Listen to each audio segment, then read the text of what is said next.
Just reported this year that there was thorough vetting by DHS and by the FBI of these Afghans who were brought into the U.S. So why do you blame the Biden administration? Because they let them in. Are you stupid?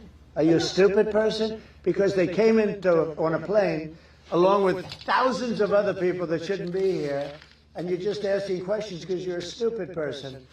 And there's a law passed that it's almost impossible not to get them out. You can't get them out once they come in. In that same post, you mentioned Tim Walz, and you called him what many Americans do find offensive or retarded. Do you stand by that claim of calling Tim Walz retarded? Yeah, I think there's something wrong with him. Absolutely, sure. But you don't think that you have a problem with it? You know what? I think there's something wrong with him. Anybody that would do what he did, anybody that would allow those people into a state and pay billions of dollars out to Somalia. We give billions of dollars to Somalia. It's not even a country because it doesn't function like a country. It's got a name, but it doesn't function like a country. Yeah, there's something wrong with Walz. Well, he's right about that, about all of it, including Walz being retarded.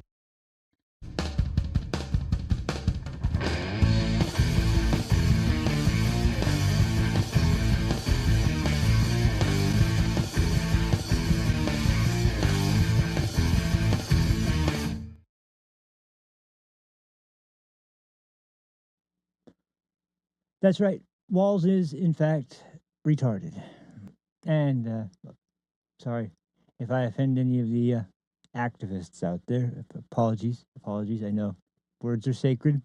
We must not use them if they are not in the proper context. But I think it kind of is in the proper context when you got a big fat guy with no wrist bones flapping his arms around like a lunatic and then deciding to point his finger and blame everyone for all these evil things they're doing when he's letting all the immigrants in his state basically commit hundreds of millions of dollars of fraud right under their nose and not even raise a word about it. In fact, cover for it. Anyway, that's coming up later, as a matter of fact. Let's not get ahead of ourselves here. So sorry for the length of time I've been out. I have, well, I don't want to waste anybody's time. I'll just briefly touch on this because I have to say this has been like one disaster after another, and then combine that. I hate to say it because I don't like to. Hold on a second. There we go. I really don't like to dwell on things that are like issues that I'm having that are like, you know, I could be, it seem like I'm using as an excuse or whatever, but I have a tendency to do this. I did definitely underestimate how serious the diagnosis was when it got back, because it's just, you know, you get a diagnosis and it's something unusual and it's not something you're really thinking of. You never really heard of it. And you go back and for a while, you kind of are thinking about it. It's in your head most of the time. And you don't get too worked up. Don't get too stressed out. Don't put yourself in situations that are going to be overly difficult or anything like that. And you stick to it for a while. But after some time, it kind of becomes like just kind of get back into your normal routine. And for some damn reason, and I don't know what it is, it's really making me frustrated, but just the amount of things, I can't even tell you how many things went wrong. I was working for 3.5, 4 hours today before I wanted to do this stream 2 hours ago. I didn't know it would take about 3.5 or 4 hours to get done with all the clipping that I was trying to do for the show today. It's unbelievable, but that's what happens, I guess. It's also the side effect of being absent for so long, because my goodness, do I ever have so much stuff to get through. It's ridiculous. So I didn't want to spend too much time on it also for that reason, but I hate being gone for that. I hate it. I don't want to be gone that long. It's becoming so detrimental that it's really making me, I don't even know how to say it other than it's really making me question whether or not I can actually even do this. I thought there would be no problem. I thought I know me. I thought for sure there would be times where I'd be slacking. I would miss shows. I'd definitely not be on time. I definitely would have some issues with that. I never in a million years guessed that like there would be periods of over a week, up to 2 weeks sometimes, maybe even longer, where I'm just out. Like no updates, no videos, no streams, nothing whatsoever. I never guessed in a million years. And I even thought about updating you guys, but one of the problems this time was I don't know what the hell happened to the encoder. I think I figured it out now because doing a dual stream from OBS does require a little bit of you got to get some plugins and you got to use them a specific way. And I think I accidentally removed something I needed to keep because I couldn't figure out where in the hell the encoder was supposed to go. But in any case, that for a while I couldn't figure out what is going on. Why is this not letting me stream? I can't stream. I start up to get everything going, and I go to hit hit to start the show, and we're not getting any live stream from YouTube, and because of that, I couldn't start Rumble because once again the plugins work in a way where there's a main feed that has to be started first, and once that's started, then you can go on to another one. That's why Rumble always comes up after YouTube does. But in any case, I couldn't even update you guys about what was going on because I literally couldn't even do a show. I could have said something on Twitter, I guess, but I know like there's still. I mean, I'm not kidding anybody. I know nobody's really, and that's the worst part. I know that that without doing any shows, nobody's gonna see the channel. Nobody's gonna see the channel. Nobody's gonna follow. Nobody's gonna follow. Nobody's gonna check Twitter. Nobody's gonna check anything. And so it's a vicious cycle of me beating myself into the ground. And it's just like, yeah, no matter, like, well, I think it's also partly due to the fact that I'm driving myself crazy. but yeah, the X factor that is in this whole equation is the whole diagnosis. Once again, like I said, I underestimated how bad that was going to be, and it's really come up in situations recently where I've been in this really depressed slump where I'm just like I can't force myself to do anything. And so once again, I'm really not trying. I'm seriously not trying to make excuses, and I'm not trying to fish for sympathy or anything like that. It's just it's partly to vent. It's also partly just to kind of go over everything that's been going on because it's just like there shouldn't be this long of a period of time in between shows. There just shouldn't be. I mean, I've got a collection of I'd say roughly probably 5 or 6 hours worth of clips that I've been saving for. I mean, a lot of them are going to be useless by the time I can get around to them because they're going to be such old news that I'm not going to need to talk about it. But I still am clipping videos. I still am getting episodes ready as far as all the material stuff I need. I'm fiddling here and there with you'll see a new outro today, and it's just like so I'm trying to do all the things I need to do just in case I can do it, but time comes up, gets to a point where it's go time, and it's like nope. I've also been trying to start it earlier, and I wanted to go back to an earlier time slot, but once again, I get to editing, I get to fiddling with stuff, and then time passes so fast. But I remember when I first started the show, and I was doing, I've said this before, when the first couple months of the show, I was doing pretty much daily for about 2 straight months until I hit a wall, and I've been stuck at that wall ever since where I just can't freaking get back into the swing of things. So, yeah, that's enough time. The point of that was to say that in those time periods, it was like I was scrambling to get clips and hurry up, get the clips, and because it was just the daily information was the show, and I just go about it that way. I do think that it was a little like I tried to start too early because by the time I was going off of what was coming out on the day. So if I'm going off of just what comes out between the hours of 7 a.m. to to maybe 10:30 a.m. and then getting ready for the show to be up by like 11 at the latest. Um, there's not a lot that I'm going to have that's going to be. It's mostly going to have to be based on stuff that happened the day before. That's fine. I don't have any problem. In fact, I've been thinking about doing that, but I don't know exactly which way I want to go with it. I've had enough to do a show that would be all based on this stuff that happened the day before. And because this is mostly a show that is reacting to the most important events that have been going on in recent days, not necessarily breaking news. This I would never claim to be breaking any kind of news on the show unless there was some kind of strange event that happened right in the middle of the show that I caught wind of. But um, but ultimately, the point is that biggest story. I think I have a.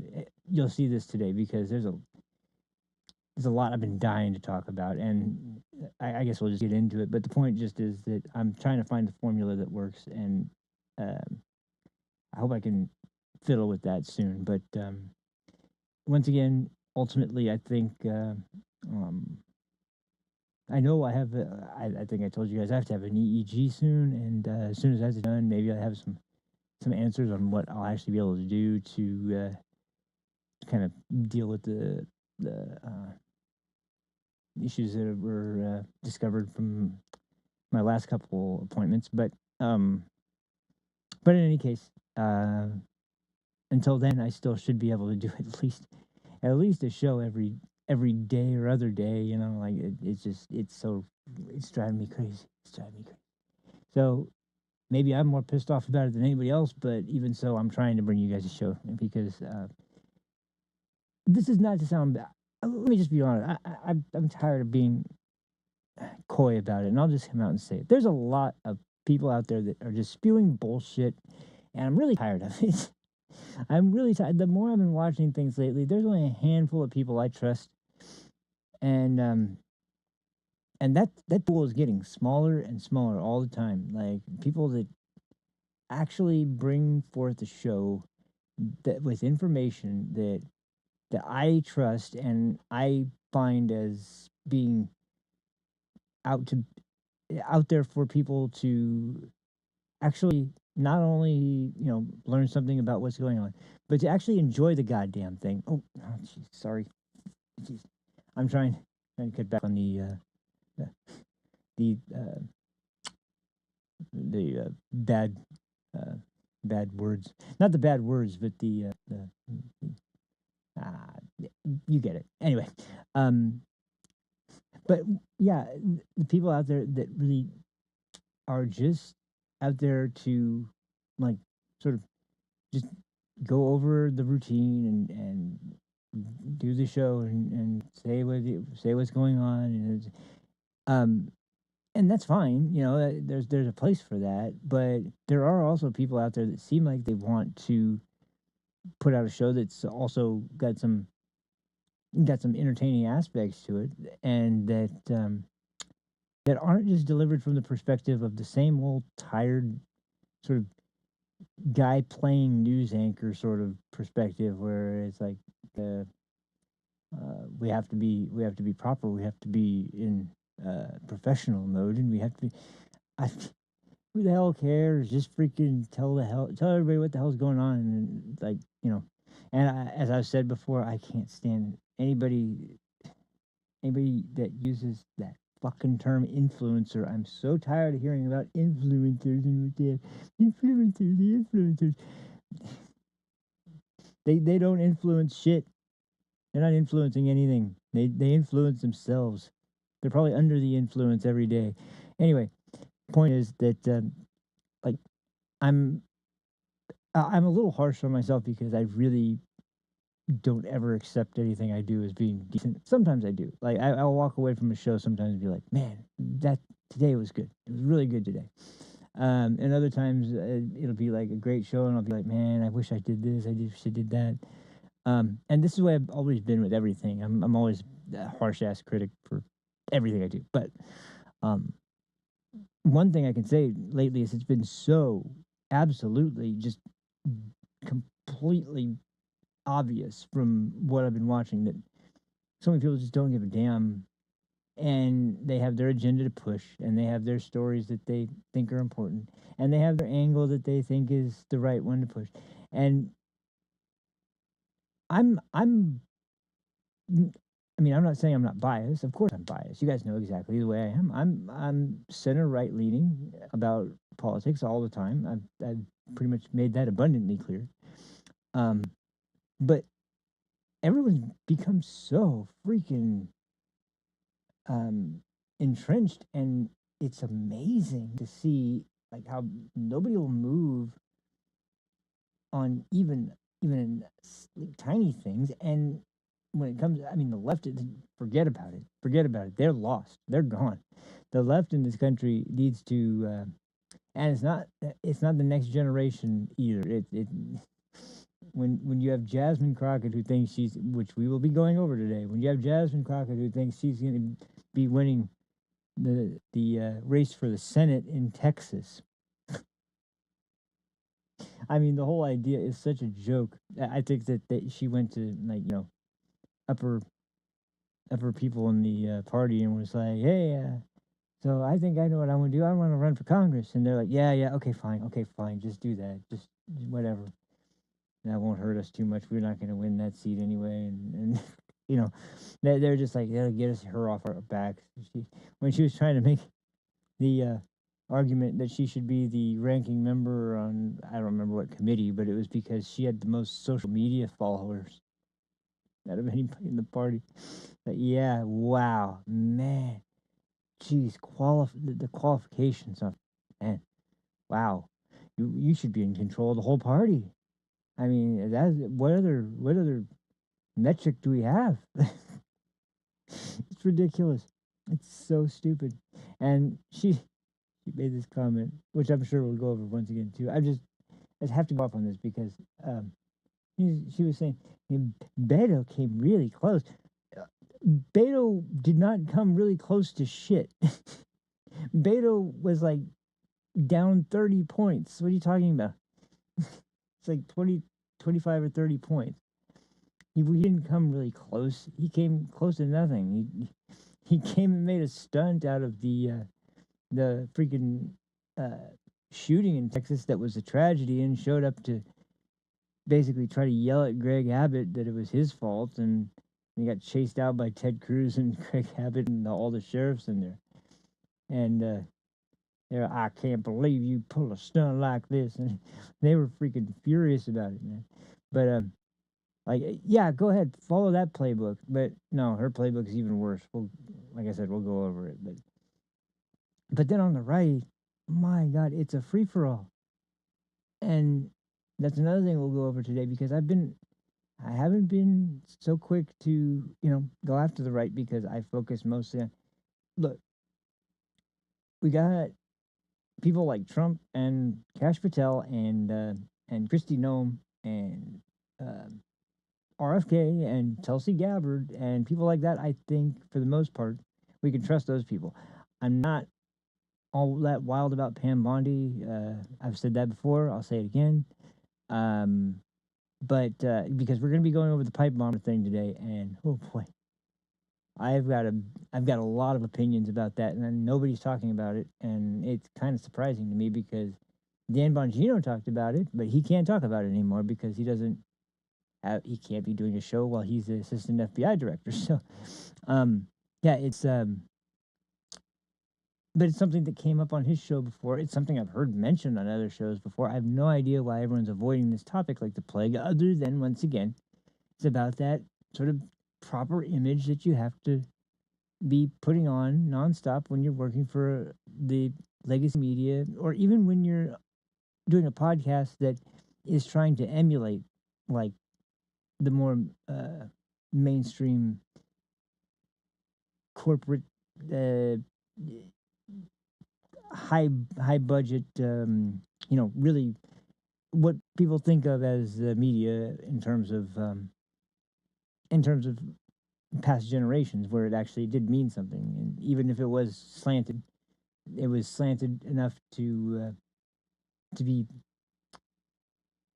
more or less obvious in the fact that it, well, not just that, but it was upfront and honest about it that we make mistakes, and I mean, like, the idea of running a retraction wasn't like the end of the world. It wasn't something you had to bury on a page that was 10 pages into the paper. Um, and maybe, excuse me, maybe in some cases it was, but like, for the most part, and this is why I've talked about this before. My journalism class that I had when I was in college, I had a teacher who was from freaking San Francisco of all places, and he had no problem admitting that the news media has always had a leftist slant. It always has. It probably always will. Your job as a reporter is to attempt to minimize the amount of your own unconscious bias that slips its way into a story, and to do everything you can to keep it as objective as possible. But true objectivity is impossible. So operate knowing that as part of the framework of how you do your work, and you will be able to minimize the most amount of mistakes as possible. This is coming from a guy who is a journalist all his life, has been on the left all his life, was born in California, has worked in California, Arizona, Nevada, um, just a bunch of Utah. Worked in a bunch of states. Even worked in newsrooms where he was the sole guy on pay. Like, he was the editor in chief and the head photojournalist and the head reporter, and he did everything. So it was a little town. He talked about it all the time, but that self-aware journalism is gone. That's the worst part. Like, the hacks we have today won't even admit outright that they have a bias. They try to, at least on the left. Now the right is much more willing, and that's why I have more respect for them in terms of reporting, to come out and say that, yeah, we do have bias, because they will flat out say, yeah, that's, and if you trace media back to, especially, I'd say the early 2000s, especially around the time of the Iraq War, when Fox News really started to, I mean, that was when it was really getting traction, and really something that wasn't just for conservatives, but it was really in the public eye all of a sudden. And people who were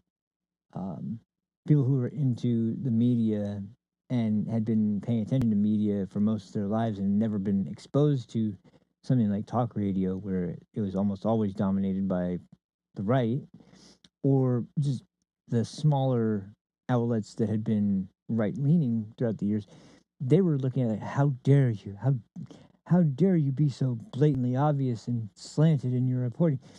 And the funny thing is that, like, most of them were saying that while they're just completely ignorant to the idea that you do know that this is not abnormal, right? That this has been going on since the beginning of journalism, and it'll continue to go on this way because the left has dominated it. And I mean, you think Woodward and Bernstein were, like, impartial journalists, do you? You see what Bob Woodward writes these days in his books, and what angles he takes, and so much so that Mark Milley will go in there and give him all of his time if he needs to. To hell with his job as for the White House. He got a book that he's going to be able to contribute to that's being written by Bob Woodward. Anyway, it's a strange thing looking back in the way that the United States has always had like the press corps has always been in the United States. It's always been a free press, but there's never been a time where it's been more like more split, because of the fact that this appears to be the only solution, to have sources that are on each side and openly able to own it. The problem is only one side has agreed to that. The other side is still trying to pretend like no, we're objective. You shouldn't be picking sides like this. You should be reporting the news just straight down the middle and some. Yeah. Well, you should too. So, Anyway, I'm way off subject. So let's get to the actual topics. What should we start with? Should we start with fraud in Minnesota, or should we start with? Well, I guess we should start with that because my goodness, is that ever? I mean, I don't know. I guess I saw something like this coming a while back because when you look at Ilhan Omar's speeches over the last couple of years, she's flat out admitted to audiences like that her primary allegiance is to Somalia. It's not to the United States. She's flat out said that years ago and several times in front of multiple crowds, mostly of Somalis. Um, but what I find hilarious, and when I've been rewatching these, is the way she presents it to these people, like in this way that like she's trying to act like she has this huge amount of pull, and she's going to be the ultimate arbiter of what happens with the legislative branch. Like you're a fucking congresswoman from Minnesota. I'm sorry, that's not exactly like president. You're kind of limited, and as a matter of fact, someone like you who was honestly they censured her, so that was not, or did they censure? I don't think they censured. They just pulled her off of. That's right. They just pulled her off of the Intelligence Committee, which I mean, say what you want about Kevin McCarthy, that was the right thing to do for sure. She did not. Someone like that did not need to be sitting on intelligence. But uh, yeah, like I'm just to show you what I'm talking about. I'm gonna pull up the clip because at the time it wasn't translated. Believe it or not, Somali is not a language that a lot of people in the country are familiar with. So yeah, there's a little difficulty finding translators who can have Somali become something you can just put into subtitles. But anyway, this is kind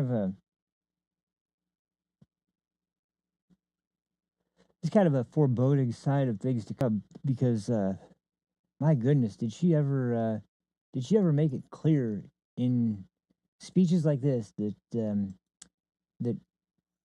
like whose side are you on? Oh, I'll show you whose side I'm on. I'm on the side of Somalis, of course. My home country, the one I fled. That I'm dying not to go back to because it's so fucking screwed up that I don't. Who would want to go back there? And I've been watching as people from Somalia, as this whole scam is being uncovered, the people that are being deported, they're all being dragged out kicking and screaming. Literally, one guy was dragged out kicking and screaming. It was pathetic. And then there's a video of him back in his home country, like crying, like I don't want to be here. I don't want to. Well, then maybe you shouldn't have defrauded the American people out of their tax money for your little schemes to fund the Somali government, or in some instances, Al Shabaab, the Al Qaeda linked terrorist organization that is another damn extremist Islamic terrorist group out of the region. Maybe that was a good idea. Maybe you shouldn't have pretended like every kid in the city didn't have or had autism. All of a sudden, there's a mass outbreak of autism amongst the Somali community. Suddenly, I know Ilhan Omar is married to her brother, and that's probably an issue that might come up with children and families that do that sort of dance that kind of dance. But regardless, I think there'd be a few generations in this country who would need to see that sort of come to fruition, and there wouldn't just suddenly be a bunch of kids that have autism. So much so that the amount of money donated jumps up like crazy. But anyway, let's get to this clip of this crazy broad deciding that this is a really good idea. I'm gonna just tell all these people that no one in the U.S. government's going to do anything against Somalia. No one will do anything. I will make sure of that. Yeah, man, because you have so much legislative power to just make sure that nothing like that ever happens. And by the way, one good thing that's happened in this downtime, I actually managed to organize all of my folders and make sure that everything I was going to play in an episode, I finally actually had in one damn folder finally.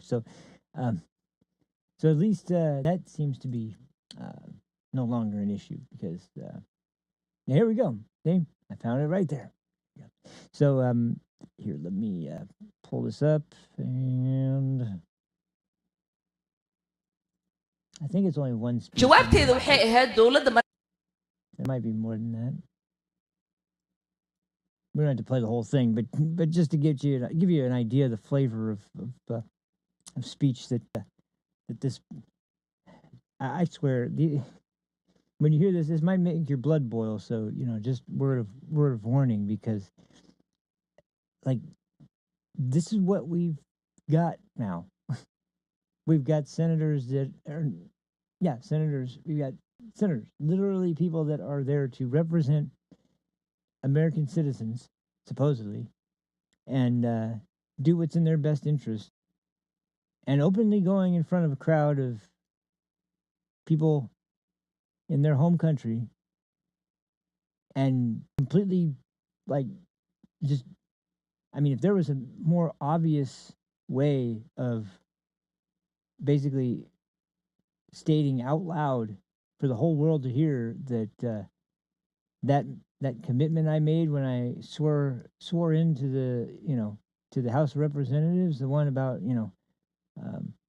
making sure I was going to be loyal to this country and was going to put the interests of my people in my district first, and all that nonsense that you tried to spout. Yeah, this kind of is the ultimate way to actually show that that's bullshit and you never believed it. So, yeah, let's look at how easily Ilhan Omar just lies. So yeah, here we go, and enjoy the show. Oh, ay ka qabanaysaa wixii annaga aan dhahno dowladda Mareykanka qabo waa kalsoonidaas inaan isku qabno annaga Soomaali haddii aan nahay waddankan annaga ku nool waddankan waddankii aan annaga tax ka dhiibno waaye waa waddankii gabar idinka dhalatayne ee Congress-ka fadhiso intii aniga aan Congress joogo waddanka Soomaaliya biyaheeda dad kaleeta iyo badeeda dad kale ma qaadanayaan waddanka Mareykankana kuma taageerayo dad kaleeta in annaga ayna dhacaan marka taas ka seexda reer Minnesota gabadhii Congress-a u dirsateen way idinka war haysaa sidaad idinka u dareemaysiin dantaas ay u dareemeen madaxweyne Xasan Sheekhna the president tweets so yeah, there's part as one. if he has the authority to terminate temporary protected status for Somalis in Minnesota. Even little kids in 8th grade know that is not an authority. Wait, hold on. So even little kids in 8th grade know that's not an authority of the president. Really? Really? You think that's true? What's the T in TPS stand for? That's right, temporary protected status. So what's it? Not permanent. That would be PPS. So yeah, when you terminate something that's temporary, that means that the time period of the temporary thing is over. And I'd say it's probably a pretty good time to do that right now, especially not only considering the fact that the president you supported so much in the last administration, who flung the borders wide open for anybody to come in that wanted to, decided to do that and basically screw us all by importing about 20 million people from who knows where, who we're just starting to see the side effects of recently, more and more, as we're starting to see all these crimes but committed by people who just so happen to not be actual legal residents of the state that they're in, and legal residents of the country even. And as a matter of fact, so many of them seem to have gotten in the country somewhere between 2021 and 2024. I wonder why that might be. Geez, it sure is a mystery. that's a tough one. But I would say it's because of the Democrat President Biden, who you kissed the ass of, who is a corpse essentially. Yeah, you kissed the ass of a corpse, so you could make sure that your precious other Somalis could just stroll their way and as far as your TPS that eighth graders could be like, no, the president can't do. I guess I guess they're right about the rates of illiteracy and the problems with education in the country being so bad that they would think that someone on temporary protective status can't have that temporary status removed, especially if they're doing something completely defraudulent of the United States government. That might have something to do with it. But let's hear more of your bitching, I guess, and we'll understand. That the president has and can wield. Yeah. Yeah. The other unlawful thing Yeah, that unlawful, our lawless president is claiming to do so is to She terminate didn't even that know how to speak English status herself, for apparently. only one state, which he has no authority to do so. So, for the 300 or so people that are impacted, that currently live in Minnesota and across the country, we see you and we stand with you, and we will make sure we do everything that we can to help make sure that your status is adjusted before March of 2026. Oh, yeah. Great plan. Great plan. Yeah. Because you know and I know that there is nothing temporary about people's lives here in the United States. Oh, I beg to Majority of us differ. I Somalis beg to who differ. are here, as my friend Ali said yesterday, When it says TPS, most you know. of us, this was not the first place we came when we came to the United States. But most of us chose Minnesota as our home because Minnesota is special Sucks for to Minnesota. us. Minnesotans are special to us. Oh, no, they're not. No, they're not. Unless they're other Somalis. But then, yeah, When we moved from Arlington, Virginia and came here nearly 30 years ago, none of us decided to move to another state. My siblings and I and my dad, until he died, called Minnesota home. Because, like I said, Minnesota is special. And I know almost every single elected Somali Minnesotan did not start out in Minnesota, no but shit. chose to come here, stay here, start families here. In this country, we do not blame the lawlessness of an individual on a whole community. Oh, that's rich. That's rich coming from. So please explain to me then DEI and what's the word?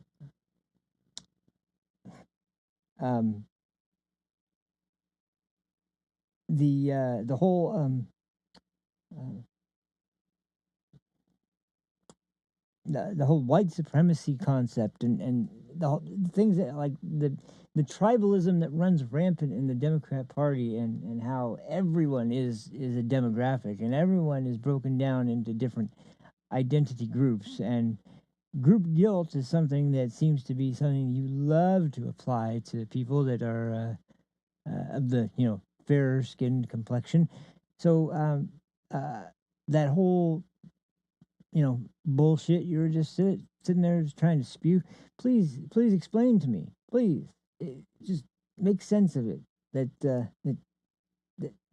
That should only make things happen that are good for you, like DEI. Once again, if you're Somali and there's no Somali airport, there's no Somali pilot, there's no Somali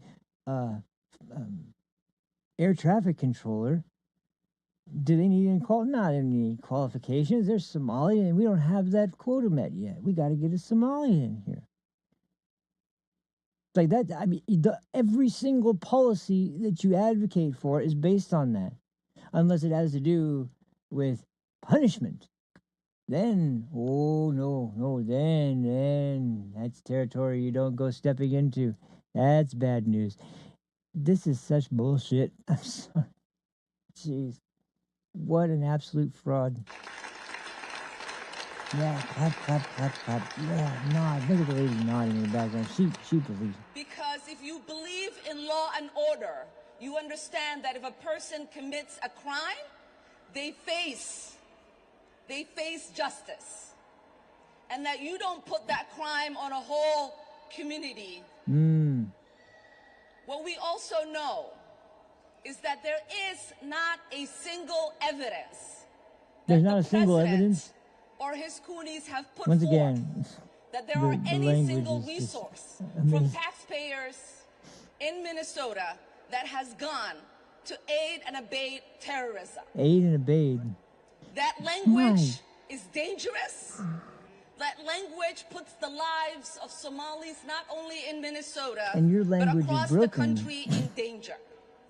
Oh, And it if puts him the in president danger. believed that and he had evidence, he would take people to court. So we are Well, there's a sick few problems with that. But, and tired ah, of the sick and president tired. waking up one day and deciding to put forth falsehoods and demonize whole communities while the ignorant people that support him oh, then take the lies that he's spreading and Lies. use it as a fact.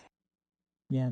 The lies. Like how your fucking community has been mooching off of taxpayers for your bullshit fraud schemes of feeding the homeless and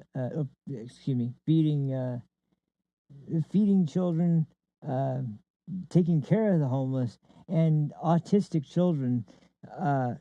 All those bullshit scams that you guys had that were funded mostly by NGOs and basically take all that money and send it back to Somalia, baby. Because man, that's what the taxpayer was thinking when they sent money into this cause. I'm sure that was exactly what they intended. Al Shabaab to be able to, operate a little bit better. You are such a fucking fraud. It's unbelievable that like every single principle is like this is how you're supposed to act, not us. We get to do whatever we want because you see we're a persecuted minority and that evil president go to hell. My God, this is unbelievable. I forgot how freaking egregious that is. Sorry, no. No. Just no. Your bullshit is getting old. Nobody believes it anymore. We're getting tired of it. We're getting tired of being gaslit. We're getting tired of completely, to be honest, being treated like we're doing something wrong for wanting to make sure that,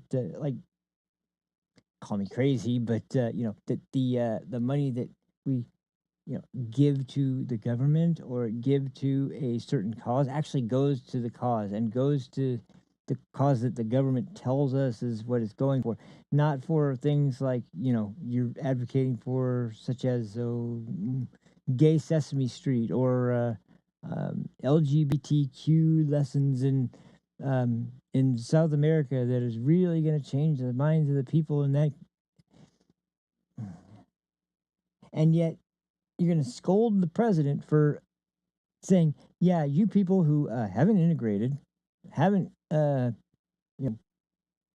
managed to abide by our laws, and quite honestly are incredibly shady because of the idea that you're basically admitting by your choice of funding and where that funding goes, you're basically showing us where your allegiances are. It's not to the people of the United States. It's not to the poor people of the United States. It's not to the homeless people of the United States. It's sure as hell not to the servicemen and women, the ones that are protecting the borders and protecting country from scumbags that you're standing up for that, we shouldn't be going after. We'll get to that story too in a little bit. But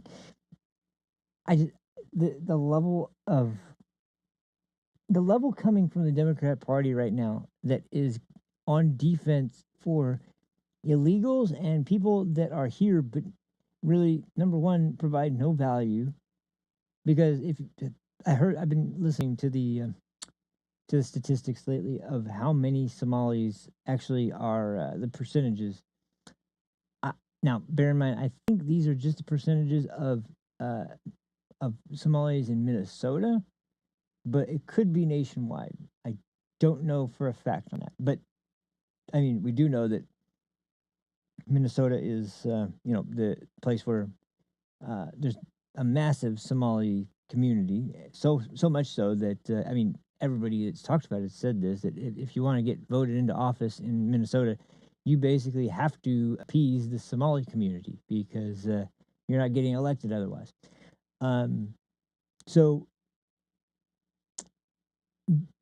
the numbers are something like 88% unemployment, and something like about 76% are on some form of social safety, either welfare, social security, SNAP, anything along those lines. So the whole speech about these are hardworking people, these are people who are paying taxes, and it's okay. No, no, and no. They're not hardworking. They're not paying taxes. They don't care about the country. Like none of the things you say about illegal immigrants are applicable here. So what are we talking about? We're talking about a group of people who are mooching off of the United States taxpayer in order to pay for their social programs, which are ultimately intended to benefit people in Somalia and Somalians in the United States and nobody else.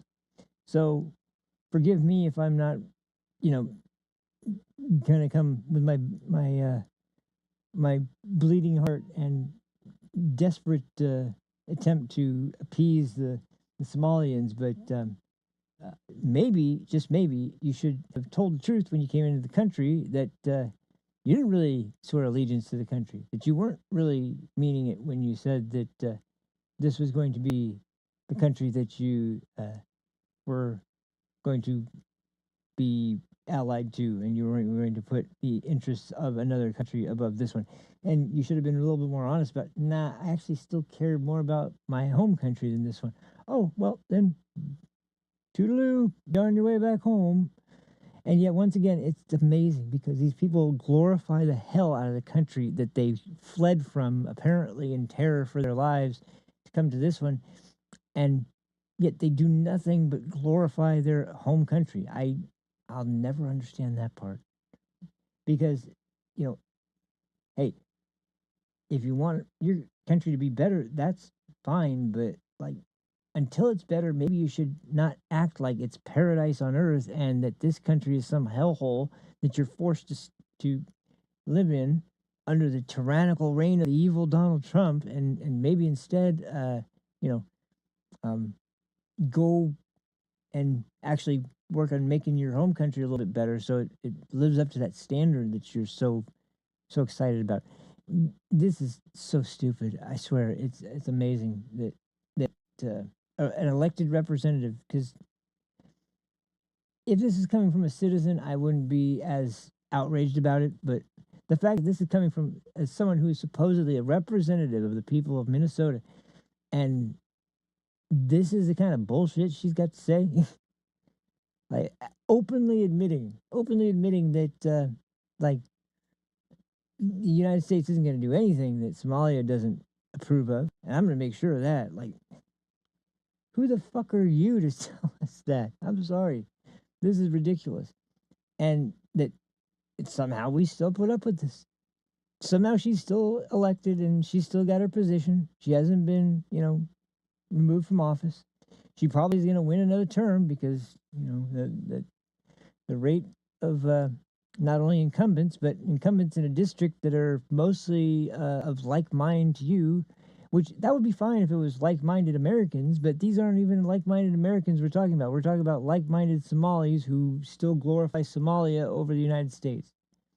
It's a little bit of a unique situation. So maybe, just maybe, the reason Trump is waking up and trying to get rid of a group of people that that you're so strongly against him deporting. You know, maybe there's something about them that is a little unusual, like that they are not interested in the slightest in even pretending that they care about this country, and that they only care about their home country, and yet don't want to go back to their home country at all, are just adamantly against going back to their home country. They'd rather stay in this one with the evil dictator Trump. It's just it's nonsense, and Lord help me.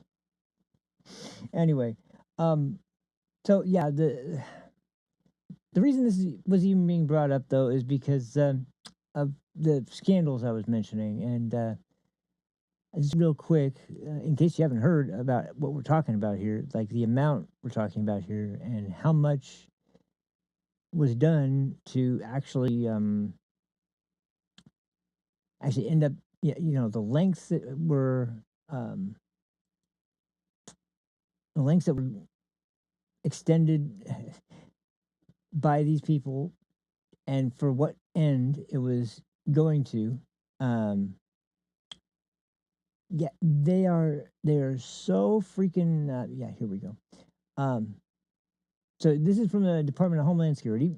There's a report on the whole Minnesota Somali investigation, and this just lays out. It's only about a minute and a half, so it's really short. But this is a pretty consolidated version and gives you the broad strokes and the most important information about exactly what we're talking about here. And this is just this is why I am so harsh to the brave congresswoman from Minnesota. So let's take a look at that real quick. Since September 19th, officers from our Fraud Detection and National Security Directorate, working in teams, have conducted over 1,000 site visits across the Minneapolis-St. Paul area as part of this operation. What they found should shock all of America.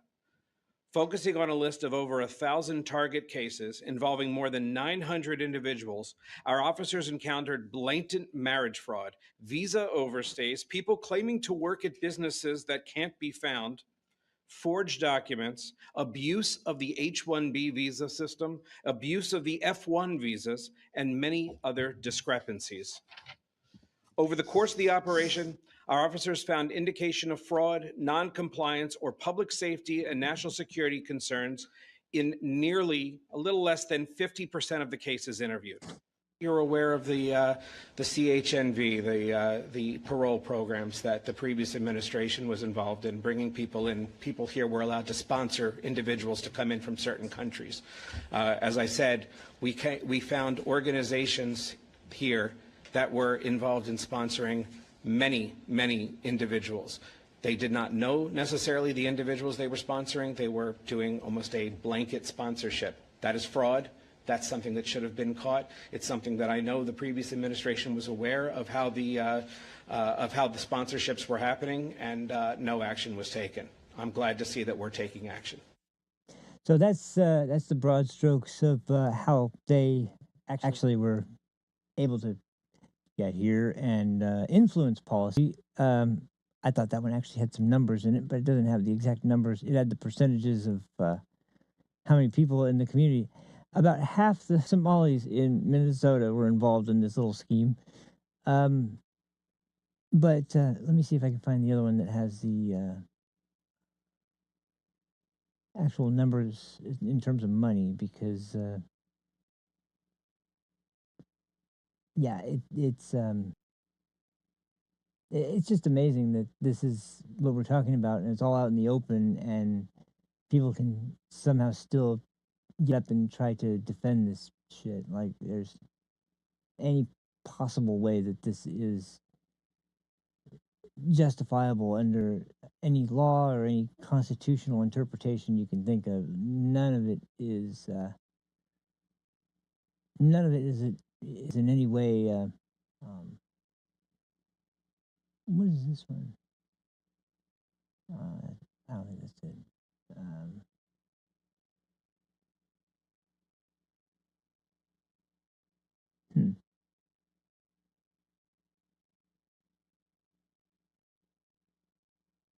Maybe I didn't save it, or maybe I lost it in all the freaking crazy change, all the crazy moving around stuff I did. Um, hmm, we got a lot to get to too, so I don't want to dwell on this too long. Um,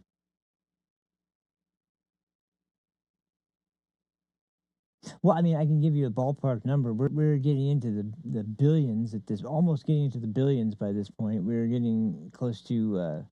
I think the last figure I heard was somewhere around $700 million, and that's yearly. That's not total. That's yearly what was going to these multiple different supposed organizations that were set up for this cause or that cause. And as far as the one for children who are autistic, there was there's actually people going to people's homes, Somalians' homes that were uh, particularly with young children, and saying, we know your child actually isn't autistic, but for the sake of this program that we're trying to use for the betterment of, I have no idea what they told them exactly to get them to go along with this, but essentially they just asked them, can we just put down that your child is autistic anyway, so that we can make sure that that it's marked down, and we have another person that we can say that this is an issue for, so that we can get the federal government to, I mean, it's so it is, not to mention the fact that this is incredibly, just an incredible overreach by a immigrant community. But how sick is it to use the idea of autistic children? I mean, how much lower can you get?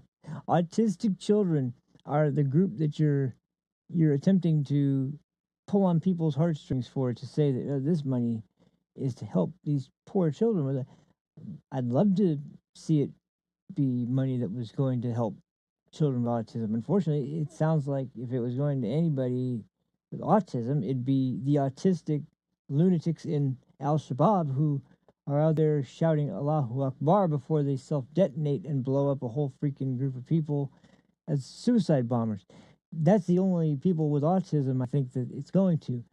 So, yeah, the good cause my ass. I just, I'll try and find a clip of the exact numbers. I think when, yeah, if I can't find it now, I can bring it up if anybody's really interested. But I swear um, this has been coming in and out, and in intervals, like people have been talking about, because there's going to be prosecutions of people that are actually American citizens, and not just either illegal immigrants or someone who's here on a temporary visa, or who's in the country as a guest of some kind, and is eventually going to or as a potential refugee of some kind, because we all know the refugee system is so important. Um, and it is if we're talking about actual refugees, but I think the Democrat Party has really sullied the name of refugees, and especially just demolished the trust and the faith we have in uh, our our system of deciding who is a refugee and who isn't. And that's the biggest problem with all of this, is that you want us to institute more government, you want more government control, you want more governmental agencies that oversee certain things. How about you give us a reason to believe that these are good things to invest in, good things to be um, funding, to make sure that they're operating correctly? Because right now, operating correctly seems to be defrauding the American people into funding foreign entities and foreign terrorist organizations that, if anything, will hurt America and Americans, not just financially, but potentially even worse than that. So it's just like, I hate to say this, but to quote Greta, how dare you? How dare you? And I couldn't have said it better myself because I mean that's some bold faced scheming right there. I mean, like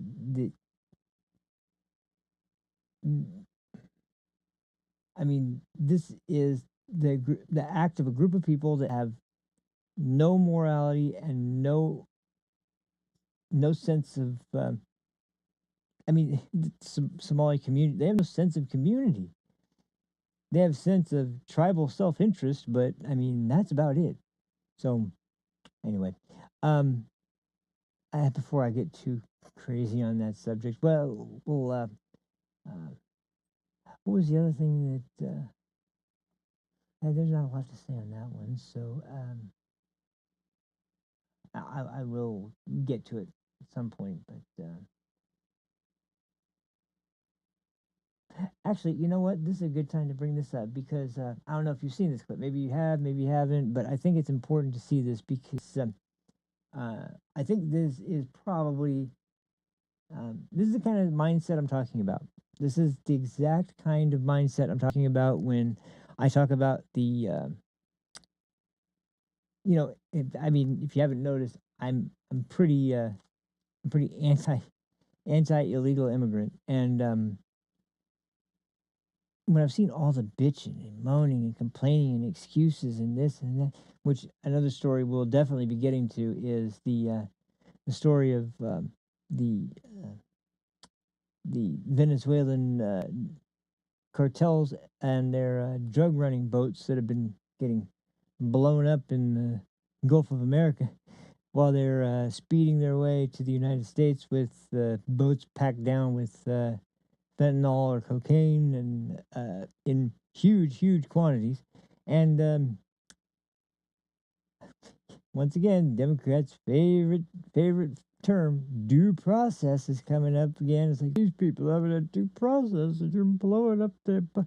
Well, if you remember correctly, President Trump kind of did something that helps with that. He labeled the drug cartels to be foreign terrorist organizations, like he very well should have, and luckily he did because that's exactly what they are. When you are someone who is, uh, in essence, poisoning America, death by poison, people don't think of it as a serious thing too much these days. They think of it as something like that was done in more historic scenarios, but there's been a lot of, how many people get uh, poisoned by drug dealers that want to do a hit, like, or a gang that wants to do a hit, so they get a drug dealer to take heroin and or take cocaine, lace it with heroin, so that someone will do a line of coke and basically overdose and die because, like, that's one thing that will lead to a very quick death if you are regular cokehead and you do cocaine laced with heroin. Oh boy, you're going to be poisoned essentially.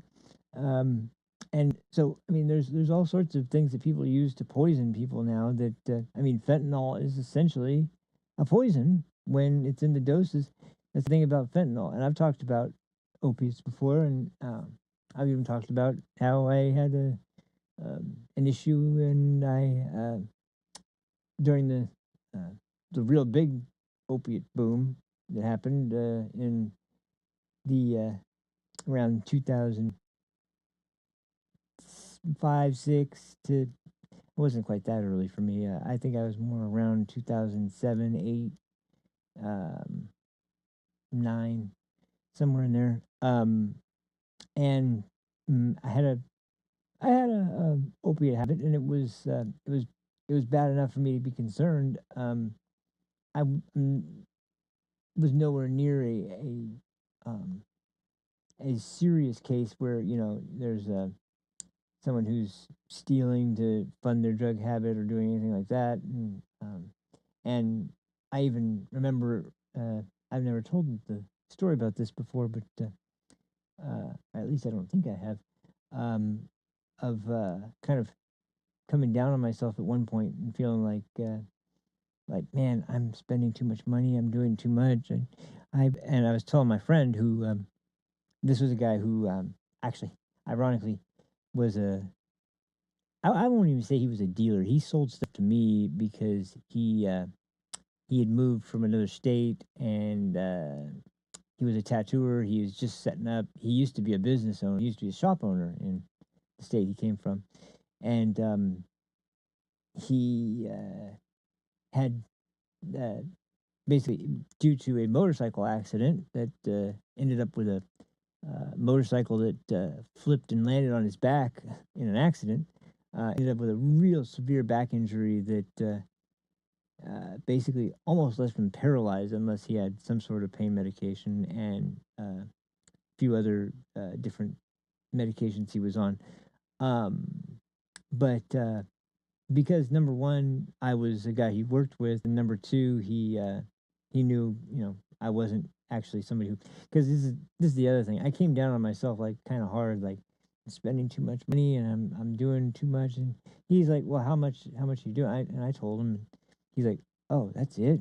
And I was like, yeah, but that's bad. He's like, man, when you see the things I've seen, because he was dealing to more people when he lived in the state that he came from, and it was really more or less out of his own stash because even though he had he had to have something in the morning, otherwise he wouldn't be able to get off the couch. Um, he was somebody who tried to minimize the amount he took, and so he did end up usually with extra that he didn't need. And the thing was, and this is what I was getting to, I took so little that it was all right to uh, basically make a little extra money to help him and his family out, that he was willing to sell a handful of them to me every so often. But um, anyway, when I told him that how much I was doing, he was like, "Man," and this put it into perspective. He's like, "I've known people that sold their car, their truck, like sold like almost everything they had just to buy another batch of oxycodone." And it's like, oh, and I'm sitting there going like, "Oh, I guess I'm not that bad." And I had to come to an understanding with what level I was at and work it out myself. But I always was pretty harsh about it because, um, and don't get me wrong, if we're being completely honest here, I'm more of a libertarian on the drug issue than a lot of people, um, because I have always felt like and have always um, been around people that were of the opinion that there's an issue when you're no longer in control and it controls you. And that can happen very quickly, and that can happen in a way that you um, were not even prepared to see come. You had no idea it was coming, and suddenly you're in that position. And I know that firsthand. That can happen very easily. But I also know people that um, can do something one night and then the next day get up, do their job, not even think about uh, doing that same thing again and again and again. So it's a strange situation, but that's why I kind of have always been a little hesitant to say anything about it. Now, there are obviously exceptions, and probably one of the biggest is fentanyl, specifically because, look, heroin is bad enough, of course. And when you look into the history of opiates and all the way back to opium and sort of the culture in China around opium, it's always been a substance that was very easy for people to abuse, but uh, it's at the same time there's a reason why it's so easy for people to get into a habit with it because it was originally used as an antidepressant and as an anti-anxiety medication because the feeling is is so euphoric that it basically can get someone to come from a state of total and complete uh, what's the word?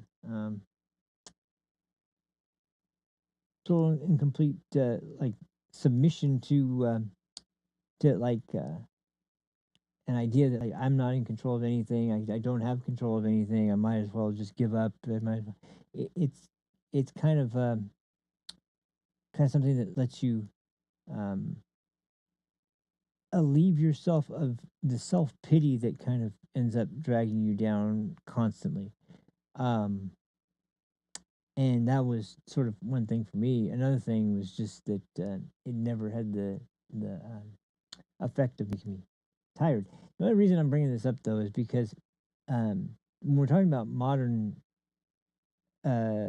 opiates like fentanyl and some of the more some of the stronger strands of the different opiates strands, some of the stronger variations of different opiates and uh, their concentration content and how serious it is that you do like only in a very specific amount, and that's why when it comes to you know foreign manufacture, not foreign, manufactured by you know someone who is doing it out of a lab in Mexico that is just uh, slapping things together in their little uh, their little kit for making medication.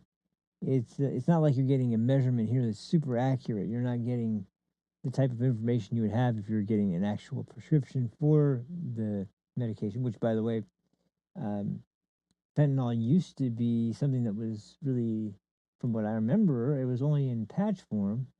It was in slow release patch form that you put, like a nicotine patch that you put on your skin,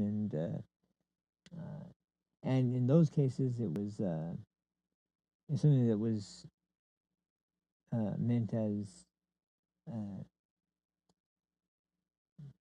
what's it called? I guess self relief is the best word, um,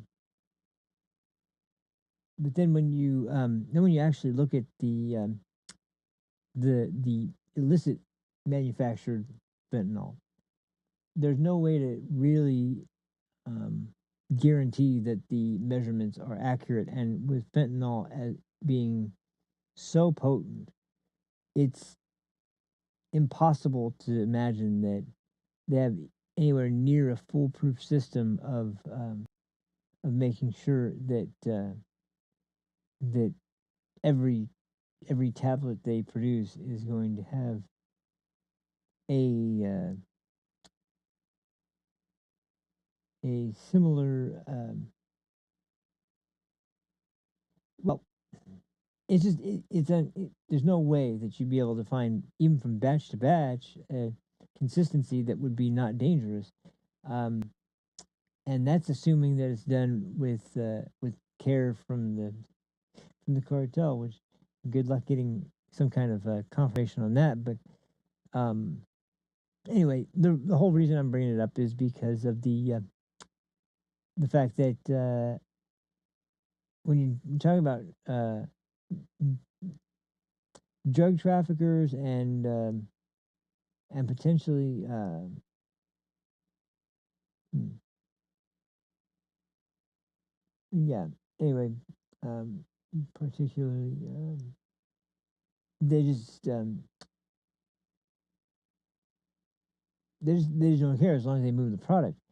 Um, anyway, I have no problem with that organization being labeled a domestic terror organization. That's exactly what they're doing.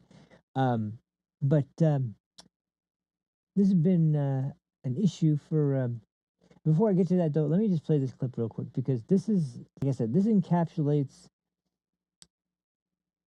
the hostility that I think a lot of Americans feel, and why a lot of Trump supporters, the ones that actually voted for him because they were listening and believed in what he was saying, that will be followed up as well with some commentary, because I've been finding some people pretty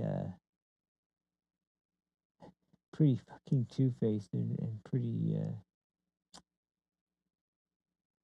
gee. Oh, anyway. But yeah, this is kind of a good way to encapsulate um, what it is about the mindset of people from another country that don't assimilate, don't seem to have any interest or desire to assimilate. In fact, it can be argued that they find more value in being here and not assimilating and still managing to stay here and evade being removed. They find that more. Wait, hold on. Oh, never mind. They find that more respectable, I guess, or apparently more worthy of praise than someone who is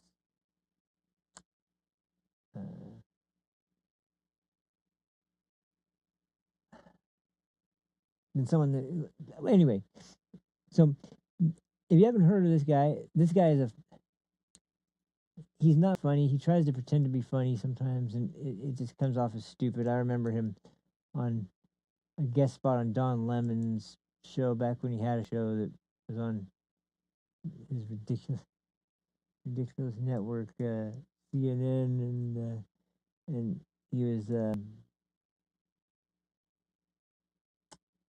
he was just listening to the.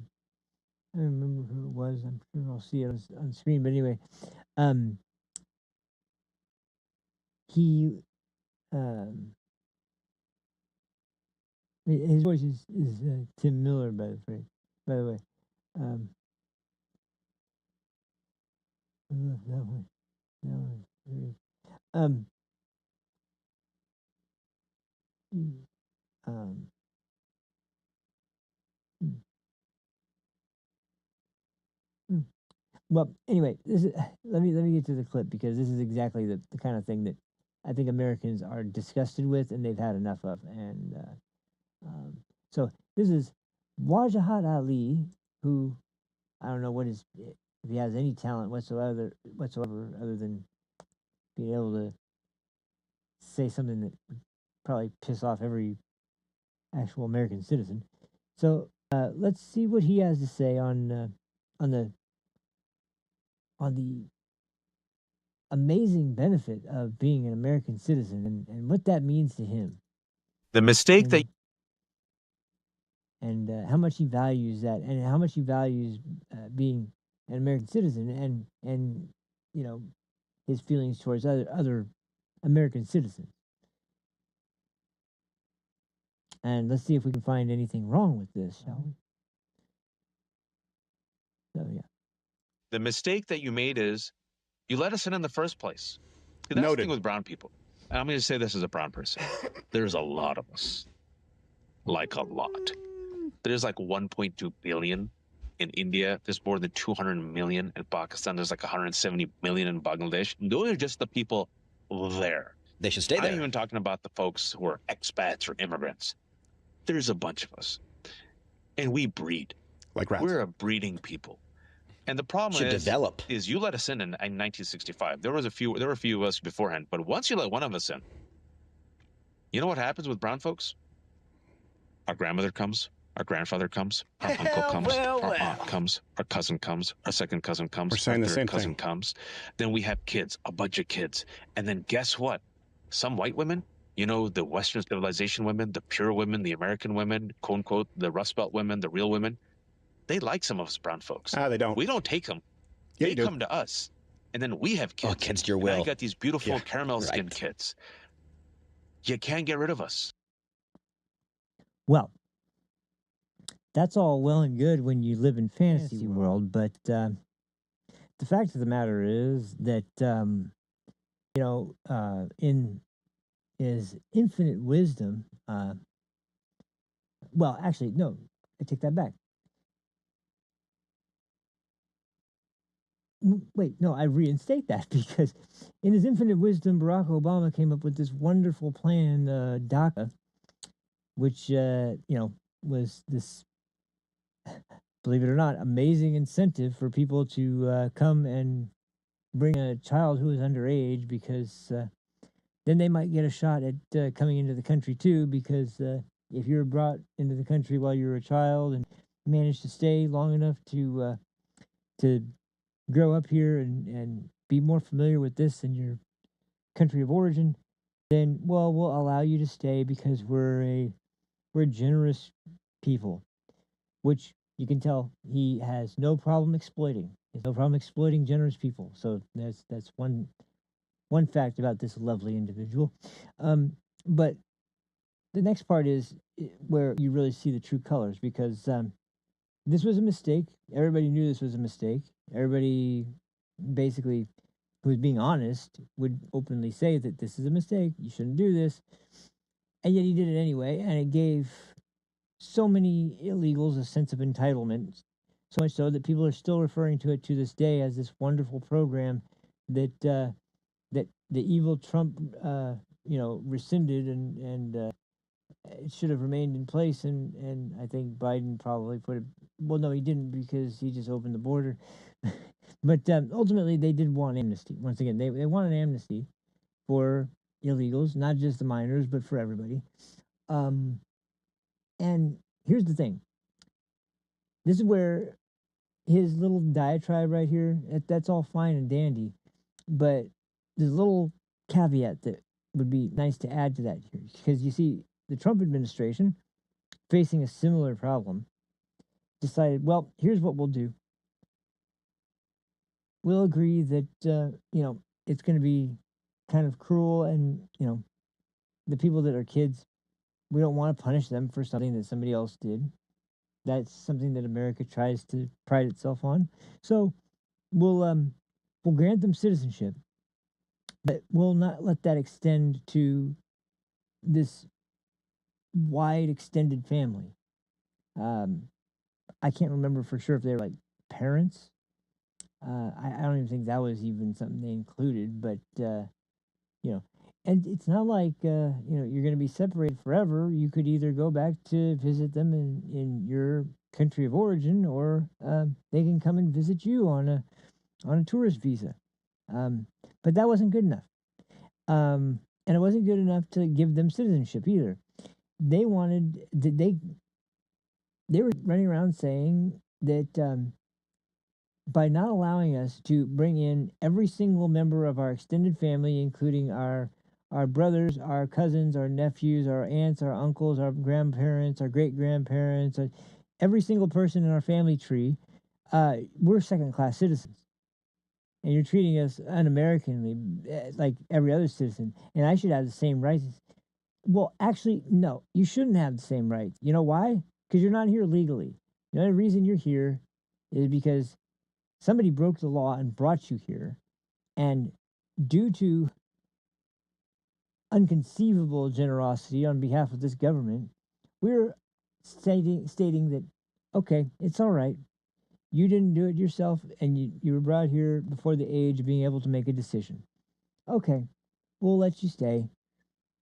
Well, can I bring in this person, this person? Well, no, you're not a typical. This is an atypical situation where you're being granted, citizenship, but it's an unusual citizen.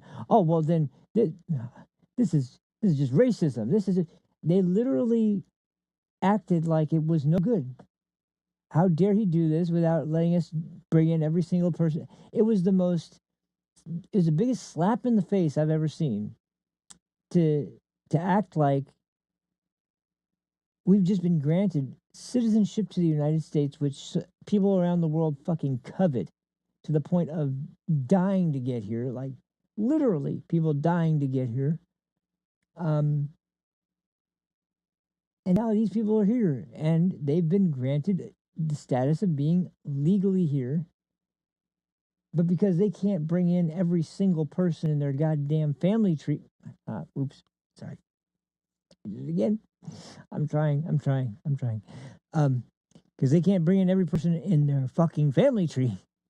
It's not enough. It's not enough. We need to have more people here. We need to have more people mooching off of resources. We need to have more people because, you know, these kids that grew up here, maybe they were introduced to the English language. They seem to be able to speak it at least well enough to be able to communicate with native English speakers.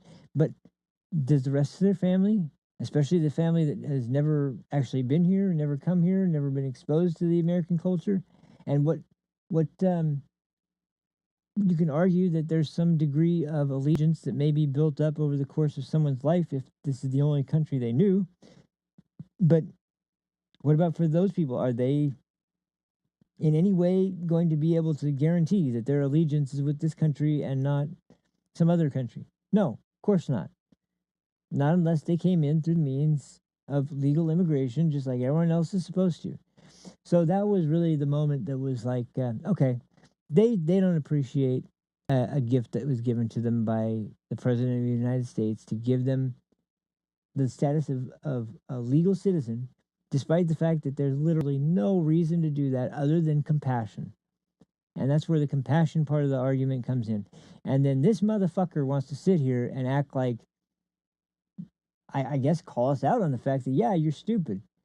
What he really should be saying, though, is if you were smart, you'd make sure that you didn't allow us to invade your country by way of importing our entire extended family and then breeding like crazy, mooching off. By the way, you're once again like WIC or food stamps or different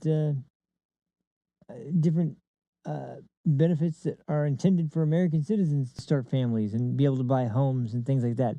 Not for you to be able to just fund your growing family who likely is living in a small house with 12 other relatives that all came from the same country and are all kind of just making do with less so that you all can be here, and then still getting mad at the government for not doing more to get. It's just like nothing's ever enough. Nothing's ever enough. You can't ever give these people enough. And by these people, I mean people that don't earn it. They don't earn a damn thing and come here anyway, and then just expect that you can preach about human rights and there's no borders are just artificial lines and blah blah blah.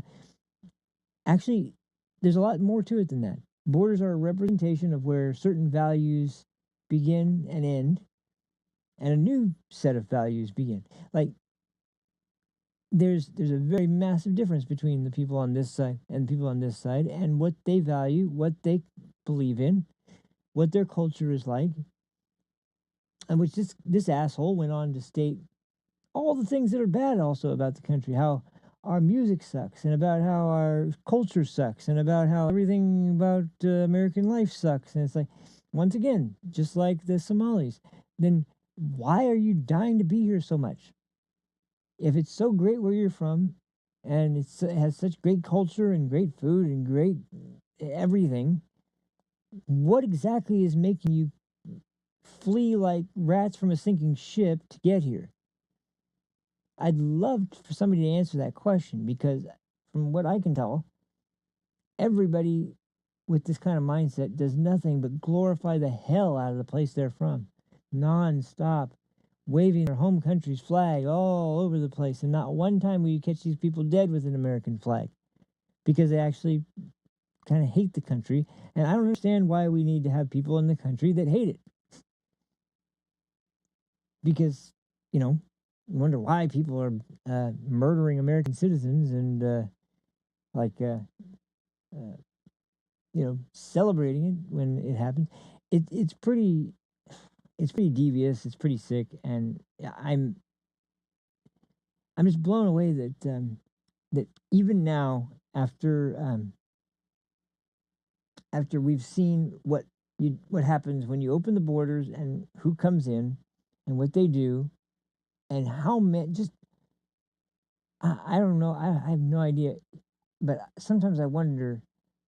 How many laws were broken by throughout that entire process of opening the borders, not just in terms of crossing illegally, but and not just in terms of anything to do with the border, but the people that were let into the country, what their record is, what their record becomes when they come here, and what they do when they come here.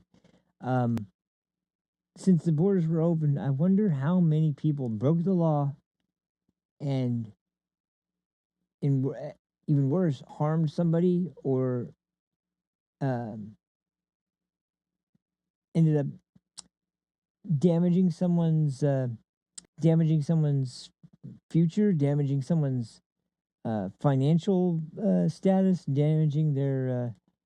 um, damaging their property, damaging their sense of security, damaging their hometown's reputation. Like, and some of these aren't laws, obviously, um, but ultimately, at the end of the day, the most important part would be like how many of these people actually ended up breaking the law, and how many things like like how many murders, like the well Laken Riley, or Jocelyn Nungary, or like how many of these people would have been alive today if the last administration hadn't decided that illegals above everything else. I mean, it's sad to think about. It's really depressing to think about, but that's a reality. And once again, it still isn't a principle that the Democrat Party seems too willing to move away from. If anything, they seem intent on continuing to push for it because they're still using In fact, they're expanding with new methods and new ways to keep alerting um, any group of people that uh, would be affected. That hey, ICE is in the area. Any illegals, make sure you like. How sick have people become that this is considered good in any way? Not to mention, I mean, forget about being beneficial to the United States and honoring your country and acting like you give a shit about your country. How about just decency towards your fellow human beings? Because you know the whole. And by the way, once again, this is something like I can't stand this anymore. I'm so sick of hearing it. Every single time a Democrat has the fucking nerve to say no one is above the law, like no Republican, no independent, no right leaning person is above the law. Democrats, on the other hand, they're more than above the law. They are the law. They're like Judge Dredd. I never broke the law. I am the law. That's what we're talking about here. Talking about a group of people that think that that's that's their duty, and their duty as quote unquote American elected representatives is to represent everyone but Americans. And I've said this before, but I haven't said it enough. The judiciary branch is, or not judiciary branch, the legislative branch, not the judiciary. Sorry, legislative branch. The legislative branch is a joke at this point. It is nothing like it was intended to be. It's nothing like it was throughout most of the early American history and throughout a lot of probably the majority of American history. It's not operating that way. It's deferred so much of its power to either the executive or to bureaucratic agencies that they decide to uh, relegate their power to and say like, well, here, you handle this, so that we can hold hearing after hearing about the effects of over policing and it's like these stupid ass. Yeah, anyway, That's just when I saw that clip, I just my that's one of those things that is like perfectly encapsulate how low have we sunk to the point that this is something that we're willing to tolerate. This kind of person who couldn't give a shit about anything except for himself and what he's getting out of anything in life. Not one time has he had one thought of anything benevolent cross his mind. It's always been thinking about what can I get out of this? What can I get out of everything? And he probably considers that smart. He probably considers that a great thing. That, and I guess if you're thinking purely on survival, but I guess in that case, who's the caveman then? Because yeah, it's just and in case I don't think I mentioned earlier, the whole idea of caveman was brought up in I think it was a debate with Christine Noem actually recently. Um, but the mm,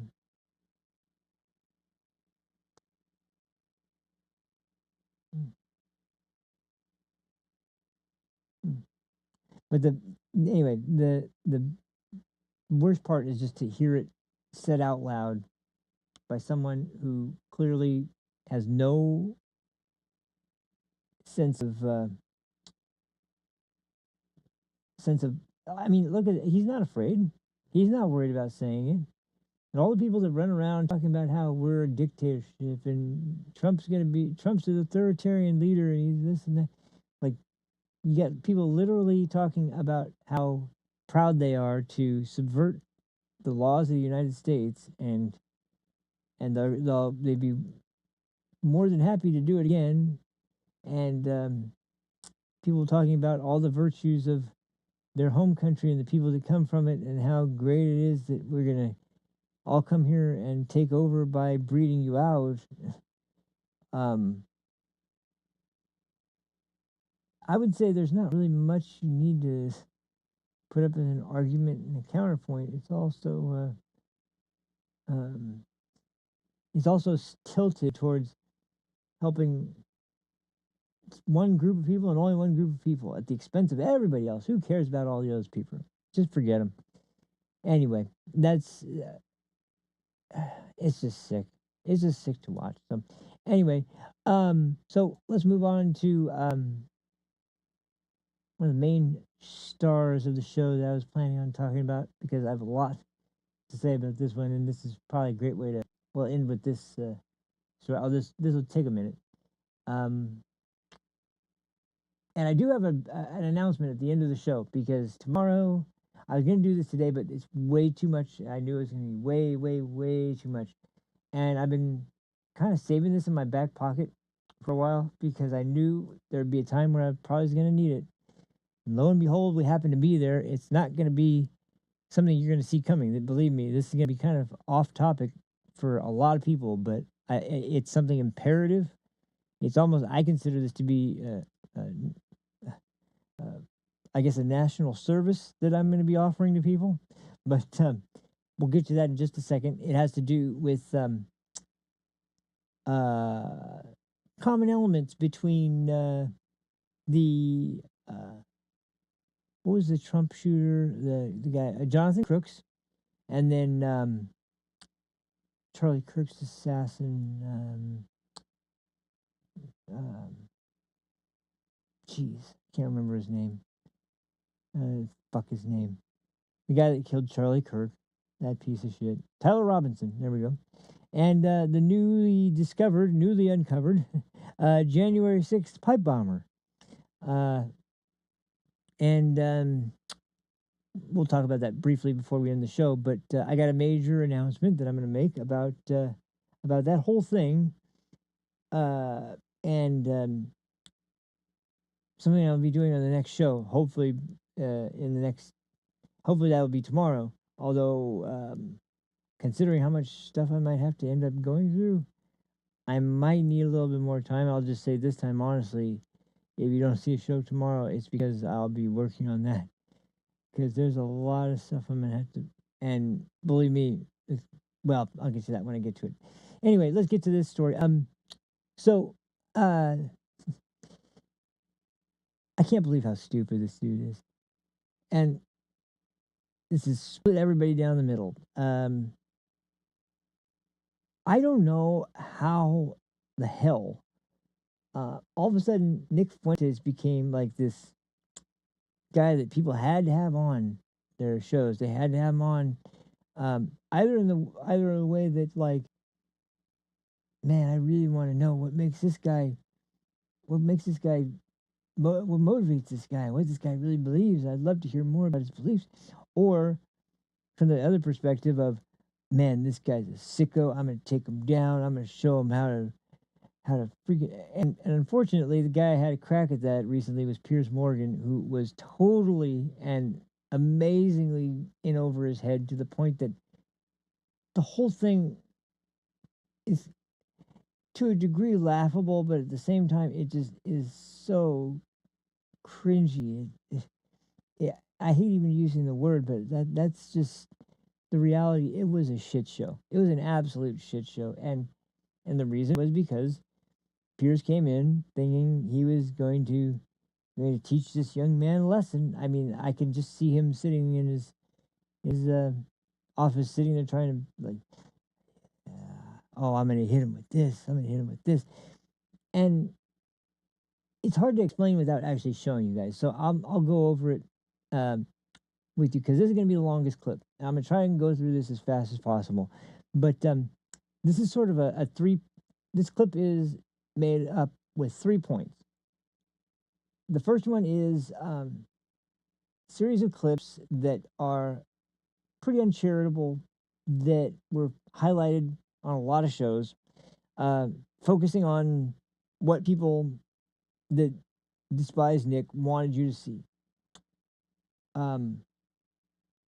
The second is specifically from the Officer Tatum show, which, granted, you know, I know that probably the fact that he was friends with Charlie Kirk, he knew who Nick Fuentes was, he knew most of Nick Fuentes' views, and like Turning Point, Charlie Kirk, and Nick Fuentes have pretty much been on bad terms ever since they were ever, speaking of each other. And I have to assume that most of the sort of anger comes from that sort of dynamic. But that is the second part is from his show and the clips that he showed and just basically his reaction while it was playing. The third one is from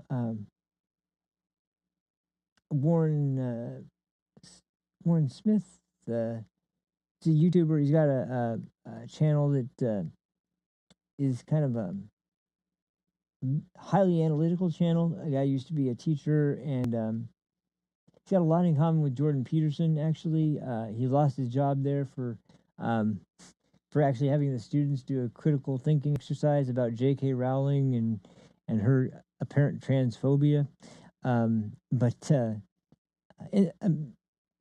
Essentially, his video is kind of pointing out the issues with how the interview was handled, because I mean, the thing is that from an interview like this,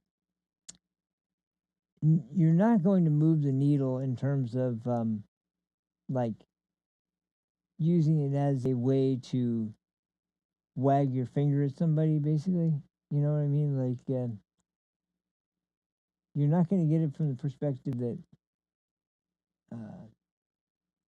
this guy is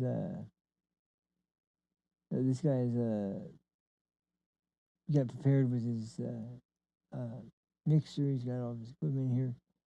He's a streamer. He knows how all that works. So all we're gonna have to do is kind of lay out the way we're gonna discuss this topic today, and we're gonna have Andrew Wilson. No, not Andrew Wilson. Andrew Wilson reacted to it, but it wasn't Andrew Wilson.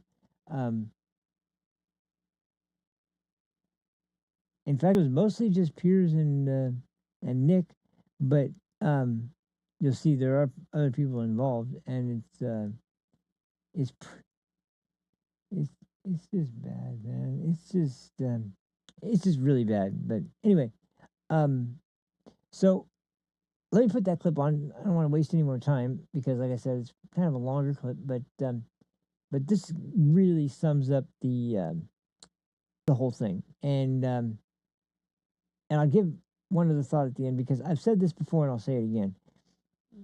I don't necessarily have a problem with Nick Fuentes in terms of him stating his beliefs, and I'm not in agreement with a lot of his beliefs, although some of them I can understand and some of them I can support. But mostly, above all, what I think he is just a kind of modern day shock jock for the right on podcasts. Like, it's to get a sort of rise out of people that you want to see, and that's not exactly what. Well, anyway, let me just get to this clip because I'll be able to articulate that probably a little bit better once we get into the actual beat of the video. But so the first one, like I said, is this is taken from I believe this is taken from the Megyn Kelly show, and this is just a series of clips from the show with Piers and Nick. And Megyn Kelly obviously is, despite the fact that as I've said before, I have no problem entertaining Miss Kelly anytime she wants to ditch the zero and get with this hero. You know what I'm saying? But, no. Any. But besides that, we can put Fuentes aside. We don't need to talk about that. We don't need to talk about that, Megan. We can talk about whatever you want. Anything. ASMR. Well, ASMR. No. Anyway, yeah, this is from her compilation of what you can pick out as essentially what an outside observer who is someone from media is going to sort of kind of naturally gravitate towards as demonstrative of what the conversation was about and how it went. So so here we go. Let's go ahead and pull this up. And, is it oh yeah,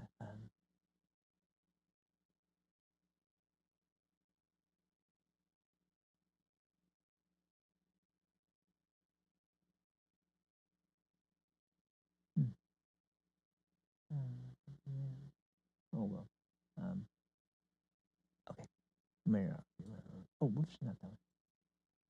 Oh, I almost forgot too. Well, maybe we can get to that towards the end, because I have to. Oh no, I was gonna save that for tomorrow because that's gonna deserve a whole segment. Jasmine Crockett's Senate run, because I mentioned it, but believe me, the best stuff is to come, and we'll go over that very soon. But yeah, not today. There's too much material there. Wait, where did I put that? Oh, I remember. It was yeah. Here we go. This. Okay.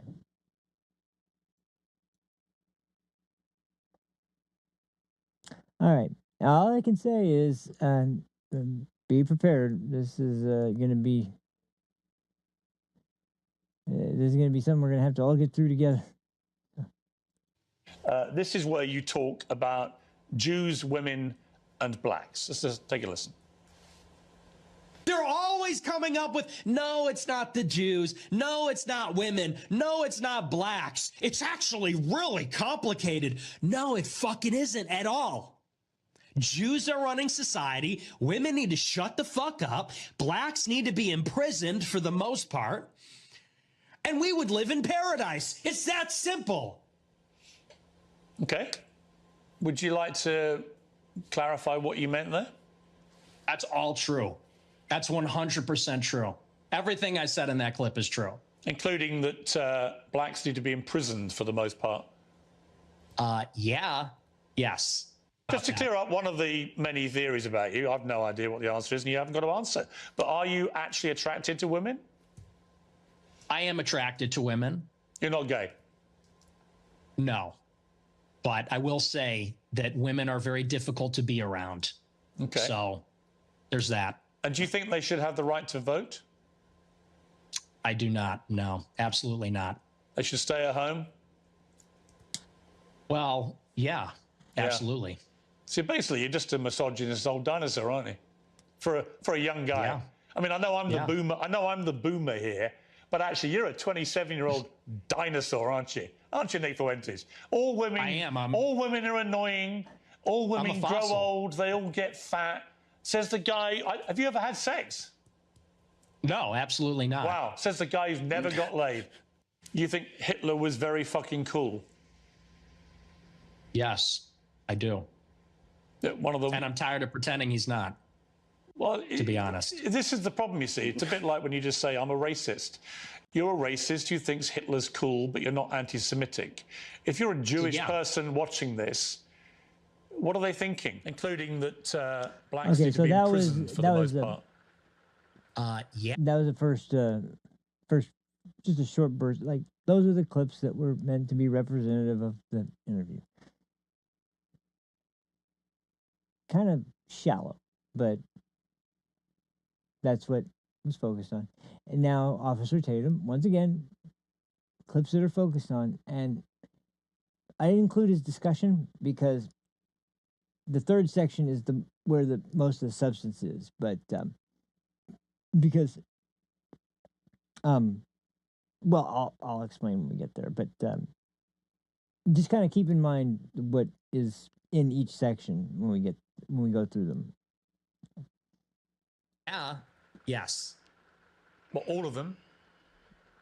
No, for the most part. What does the most part mean? What percentage of American blacks would you like to see in prison? Whatever the percentages of the murderers. I think it's 1 in 20 black men will commit a murder in their lifetime. So maybe let's say that 5%. Oh, so you're talking about black people who murder people? Yeah. Oh, absolutely. Yeah. But you didn't say that. That's You the just crime said problem. blacks need to be imprisoned for the most part. You didn't clarify that you were talking about black murderers. Right. Right. No, you're right. That's a good addition to that. That's a great point. Do you think it's funny or? Yeah, I do. I think it's hilarious. I think it's totally true. Do you think a black American would find it funny? You think that blacks should be imprisoned for the most part? Blacks are my biggest fans. I get high fives all the time. They say, Nick Fuentes, I love your show. They agree with me. And you want to know why? Here's the difference. Black people are the most victimized by other black people. I mean, Sure, this is a lot of white problem. people commit murder too. Well, they do, don't they? Okay, but it's about proportionality. I mean, white people are 65% of the population. Blacks are 13%. See, I honestly thought Piers would be up to date with this. I think anybody would tell you that more black people proportionally commit Clinton violent crime Jaws. than white I love people. that guy. And That people guy's vote with their hilarious. feet. People would rather pay a much higher property tax. Most mass What's shootings. with the interruptions? What motivates you to say something like Hitler was very cool? It's for this. It's for all of this. And the lack of self-awareness is amazing. You're a boomer. You're a 60-year-old boomer. And we've spent maybe 3 minutes on you saying, he's a really monster. He incinerated people. And I'm sitting here saying it's not that serious. It's not that deep. And Not that what serious. I'm getting at. Not that serious. Do you want to say more about Well, you're not he's a kid. a monster? You're not a kid yourself anymore. You're not a teenager. I know. Right? You're nearly 30, to be clear. Yeah, okay? You're a I fully know. formed adult who has a brain, right? And at some stage, that brain has taken you off these Is rabbit this an warrens. interview or is this a lecture? Can I respond to what you're saying? I want you in to full? I want you to explain why you think it's fine to say how cool Hitler is and to dismiss the very powerful 90 seconds from a British journalist who lost a lot of family members to the Nazis in such a callous, dismissive manner. I don't think it's powerful. I think we've been hearing that our entire lives. Hitler is a monster. This has been the political narrative, which is why we have thrown open the borders. This is a political narrative, which is why we can't be a conservative society as a whole anymore, why we can't be proud of Europeans, why we can't be proud of being Christian, because they've told us if you're too white and too proud and too Christian, it's going to lead to a Holocaust. And so my generation, our entire lives. See, wait. No, Nick, it's true, and that's why people like me. That's why I'm popular, because this is bullshit. Honestly, yeah, it's a crock. You don't want to hear any more about me mom and me dad. No, listen. What you just said is the proportion of the population who carry out. Now, as we kind of, there's a little bit more context in that one, because you can see Officer Tatum, who I respect the hell out of, but just going into this, just know that nothing against him. I love his show. I love his videos, and I got nothing against him at all. And I hate this because I've been someone who has condemned Nick several times, but I guess I'll just let it out of the bag that this was really stupid of Piers Morgan to do this, because he, there's no way around it. Nick got the win on this one. There's no way around it. Nick got the win on this one, no matter how you slice it. So we'll watch this clip, and then we'll go over exactly why. Because, like I said, and you want to actually be effective at going after Nick Fuentes. I mean, I've seen it done. I know how it can be done. This is not it. Mass shootings is actually the same for black and white. For white people, the proportion there is absolutely no way. You need to fire your statistician. And when you're confronted with reality, you don't like it. Warren Smith. What's the figure? What proportion of white people have committed school shootings?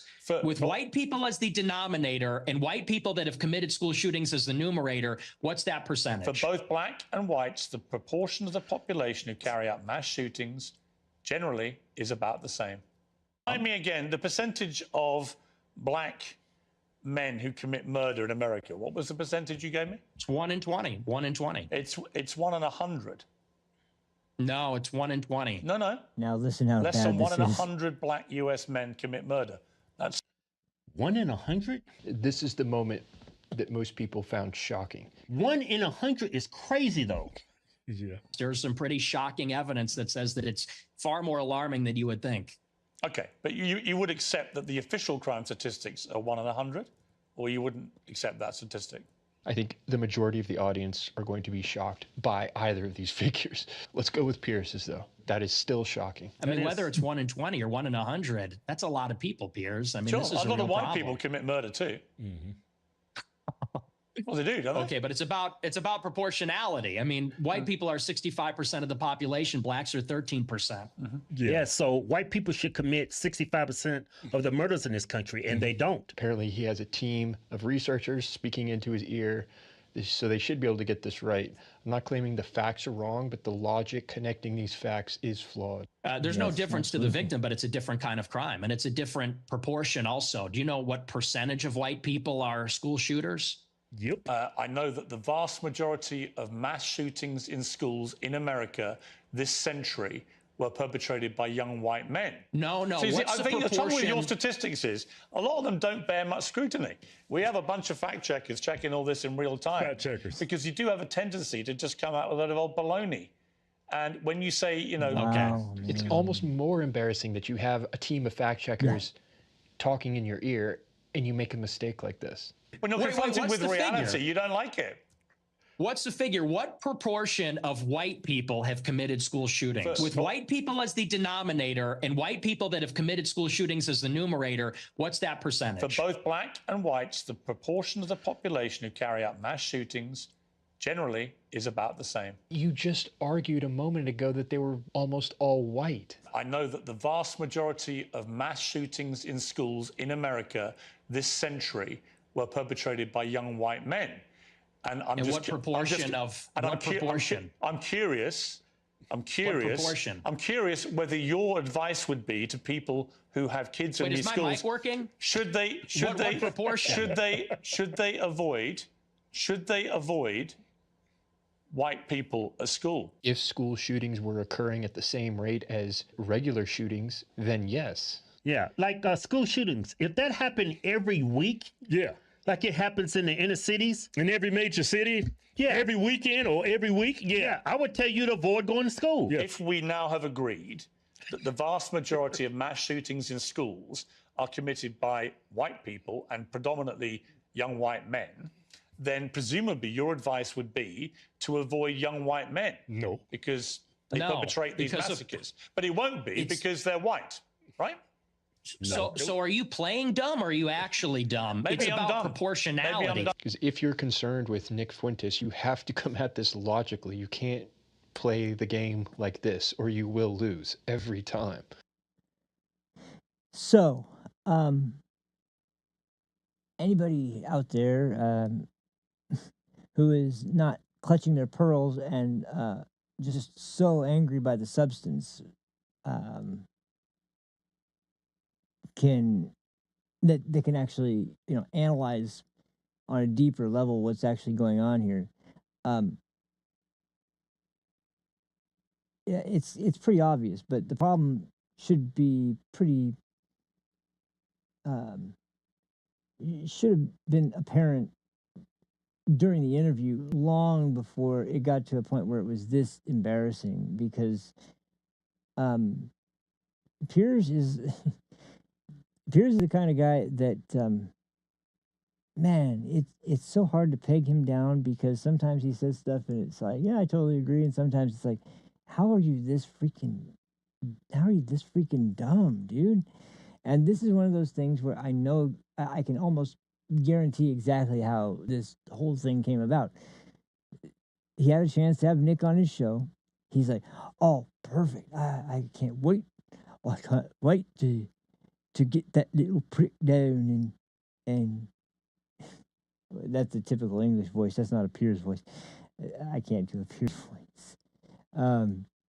But no, I guarantee going into this interview, he was puffed up, filled with confidence, ready to take down the evil racist Nick Fuentes. And going into it with that mindset, first off, you're setting yourself up to fail because, like, if you watched, what was interesting, and this isn't my example at all of what you would do to, and I wasn't even planning to go over that. Maybe I will, and I can. In fact, I might have to because with all the people that are suddenly coming out of the woodwork wanting to interview Nick Fuentes, and most of them are people that, I at least respected Megyn Kelly, who was just kind of like. What I didn't like was that once again, even though Megyn, offer anytime, but what I didn't like was the kind of sort of just clips that were basically your standard media hit piece clips that you would use to demonstrate what a vile, evil person he is, as opposed to anything that showed any kind of real insight into the nature of the discussion and the dynamic of what was going on here, because this was not. My biggest problem was that this was presented as, in terms of the way it was set up, to be an interview between Piers Morgan and Nick Fuentes, and really what this was set up to be in terms of what it actually was going to be, was Piers confronting Nick with every single thing that he could dig up that made him look bad, and sort of put him on the spot and basically put him in a position where he was going to have to defend these vile, evil things he said. And he obviously hasn't watched Nick at all in terms of like the more obscure things where he's had debates with other people that are similar minded, not in terms of the beliefs on just the deplorable things, but the belief in things like that most Americans would agree to, like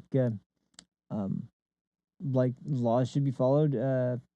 You know, if you're someone in this country who is a legal resident, you shouldn't feel threatened in your own neighborhoods by anybody by anybody. And like, you know, there's a lot of blanket terms that come out. The thing with Nick Fuentes is that he's a shock jock. He's a provocateur in the way that he presents things. He front loads the controversial statement at the very beginning, and to get to the substance of what he really means, you have to be willing to set aside the modern pearl clutching reaction that we're all supposed to have to be able to operate in polite society and operate on a level of, okay, yeah, we all know that the Holocaust was bad. We all know that Hitler was evil. We all know that racism is a bad thing to practice. It's a very immoral thing to believe that your race is inherently superior to another. And when it comes to like modern American values, we're slipping in the way of losing some of the most important tenets of the American culture because we're caving to the whims of people who are illegally in the country in the first place, and letting that dictate how we go and operate. And not only that, but even with legal citizens, we are allowing weird pseudoscience and strange Marxist ideologies that have been around for a long time that are taking different forms to manipulate people into believing ridiculous theories that make no sense scientifically or realistically in terms of gender and sex, and the idea that, I'll just put it this way, that the fact that we have so many people in this country that will not utter the phrase men can't get pregnant is a pretty strong sign of how far we've slipped in terms of the overall, you know, the overall American, what's the word? The American culture has slipped significantly from a place of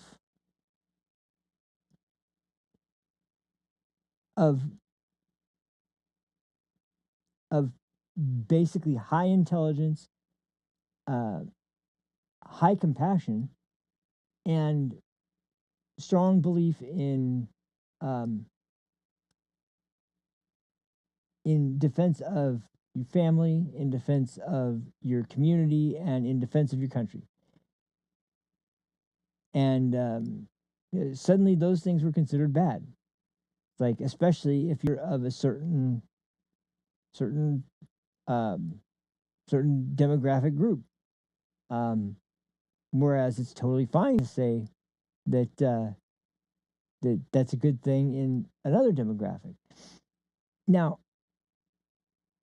I'm not even agreeing with all of those things. I'm just stating that on some level, once again, when a Supreme Court justice will tell you flat out she can't define what a woman is, and she still gets the nomination and gets confirmed, and you're talking about someone who is sitting, I don't know if you've listened to any of the arguments that have been made in Congress, in the Supreme Court as of late during some of the more recent cases, but that woman never should have been confirmed.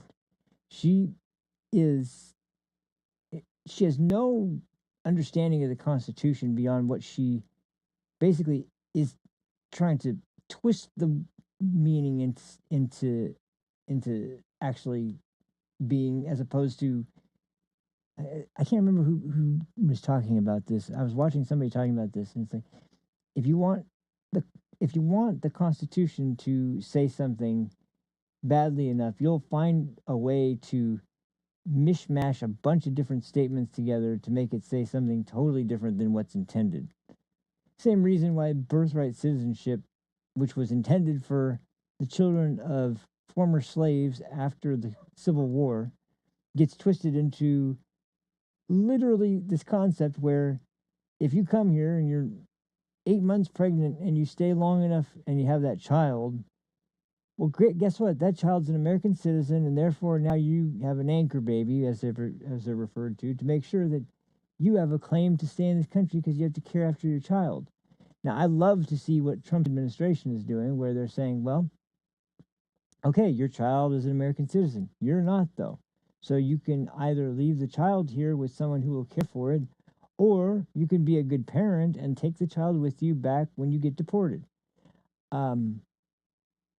There are all these reports about how children were getting abandoned or children were being forced to return on their own with no one there to pick them up. And it's like, no, that's wrong. That's all wrong.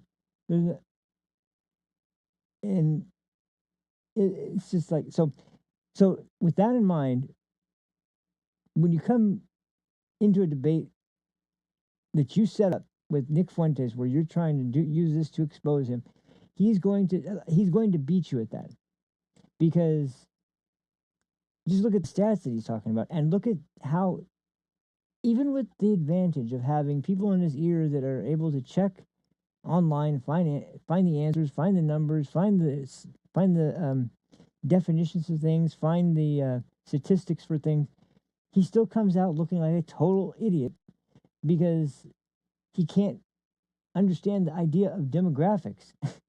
Simple idea of demographics. He tries to bring up the idea with Piers and Guns. Oh man, Ben Shapiro, basically, I mean, we're watching something similar, ironically, to how badly Piers got smacked around by Ben Shapiro when they had their gun debate. But first of all, when it comes to something as highly, highly specific as school shootings in particular, yes, most of the people you see behind school shootings happen to be white and male. But, and there's a big but, that's not even accounting for the majority of mass shootings. Which, are you talking about mass shootings or mass school shootings? Those are two different things as well. Mass shootings, and let's make sure we get our definitions correct, because this is according to the FBI, and I believe this is also the standard used by the United Nations, or at least an organization similar that tracks international crime and international incidents of violence or homicide in terms of in breakdowns of the types of weapons used, the person responsible, et cetera, et cetera. The definition for mass shooting is an event where there are a gun is used and there are 4 or more casualties. So, by that definition, we can look at FBI statistics and tell that the majority of cases that end in that are gangland shootouts that end up with both sides basically having large numbers of people getting killed, and they have nothing to do with schools or with white people or with any specific demographic. It has to do with gang territorial disputes and inter-gang violence and all kinds of different factors that come into play with that. But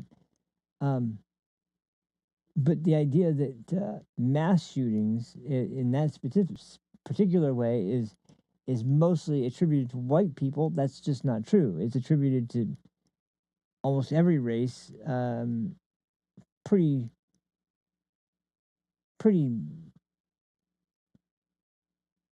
by the raw numbers, pretty comparable. But by demographics, that's a whole different story, and that's where there are issues that we should be discussing. We should be discussing why those things are the way that they are and how to make those things better. And instead, everybody would rather clutch their pearls and get angry at anybody talking about the subject. I don't agree with Nick at all on his solutions for anything. I don't. I think they're solutions based on his uh his attempts to feed his audience what they want and to be able to gain notoriety based on how how he's so he's so he's so realistic and honest about the problem. He has no problem telling you hard truths. It's like these aren't hard truths. These are just like very shallow and surface level analyses of very complex problems. And that's where the issue lies in this. But to deny the reality of the situations is kind of ridiculous. And as far as the World War II stuff goes, once again, it goes back to the fact that all of us recognize the evils of the Holocaust. I think even Nick does, but once again, he isn't going to ever say that out loud because the fact that, like, this is just like typical trolling. You find out what people are most offended by, and you like squeeze the hell out of it until you've basically run it dry. Like, there's not one way in hell that you're ever going to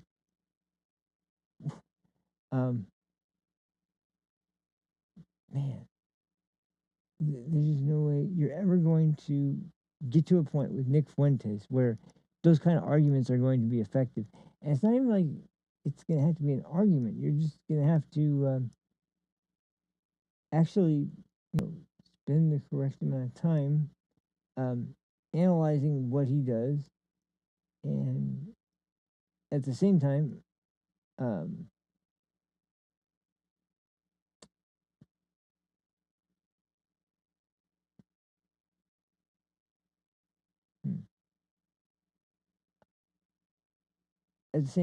basically being able to swallow your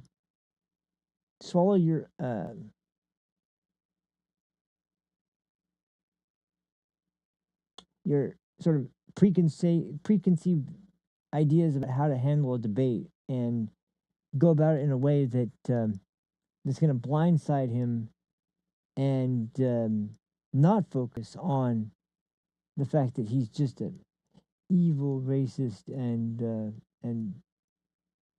that what a despicable person.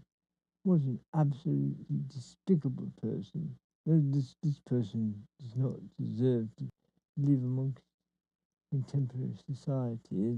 It's so, and I know that's maybe that's an unfair. It probably definitely is an unfair. It's not the best, but yeah. I just I'm sorry. I've talked about Nick Fuentes several times, and I just what I can't believe is that anybody would put this out and think that this was a good idea to put out if you wanted to lower his reach and diminish his um, public stance on just about on so many things because um, it is um, it's just sad. And once again, going back to the Crowder dispute, because Steven Crowder is one of the few guys, like I was talking about earlier, one of the few guys that I've seen recently who has been really on the money with a lot of his messaging, a lot of his topics he's been discussing. A little bit more, definitely a little bit more conservative than I am, and some of the more, you know, if I'm being, if I'm being square with everybody, um, if I can kind of figure out this sort of idea, I can't believe I got that word. Yeah, the God, it's so hard to. This is such a hard one to go about because like I said, I don't want to give Nick the win, but I have no choice because this is so badly handled. Um, I'll show you guys soon how to handle it uh, in a way that is incredibly effective. And I don't think you'll ever see a side of Nick Fuentes in an interview where he's getting hammered from all sides, literally, and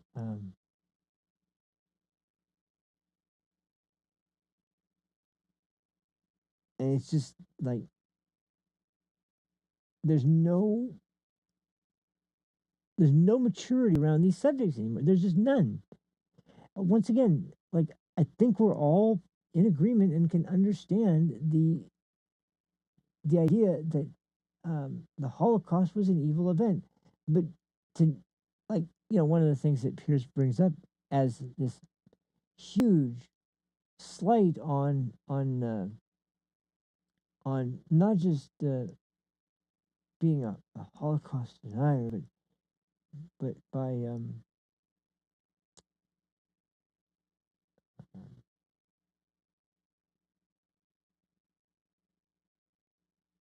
hmm, um, geez, it's so hard for me to put this into words, and I hate to leave it like that because, but I have to go off on a bigger tear. I'll just put it like this.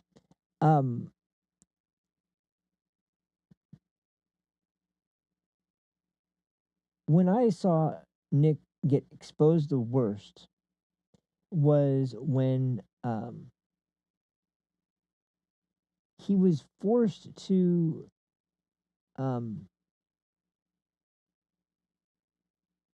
and this was the ironic part. He was forced to answer a bunch of questions. Like nobody told him anything. Nobody made any assertions directly about him. It was one guy who was kind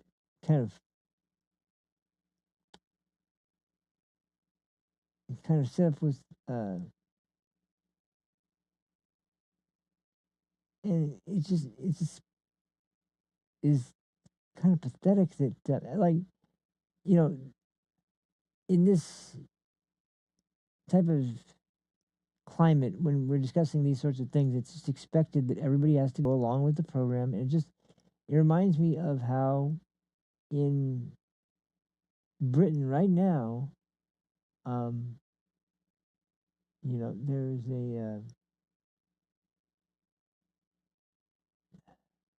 well,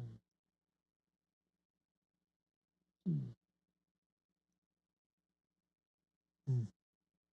But it just seems like there is a narrative that has to be expressed, whether you think everybody knows it or not. It has to be put out, because you have to put the caveat out there.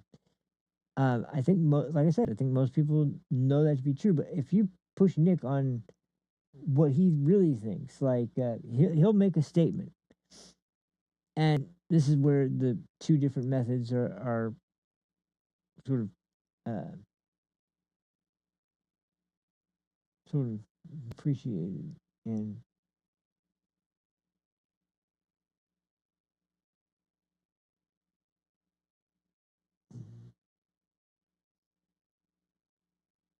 Mhm.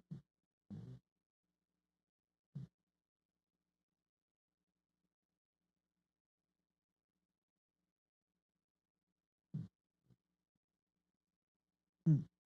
But yeah, it's just yeah, I could go on and on about this, and I'm sorry. I I, I thought I had a better way to wrap this up, but I'll just say this. Um, by the time the interview I'm thinking of got done, um, Nick had been shit on by almost everyone in the live stream. Got accused of being a queer cat boy and it was discovered that he had all of these very bizarre, um, really unusual ways of interacting with people he knew, and people that were supposedly his friends in real life, like people that he had.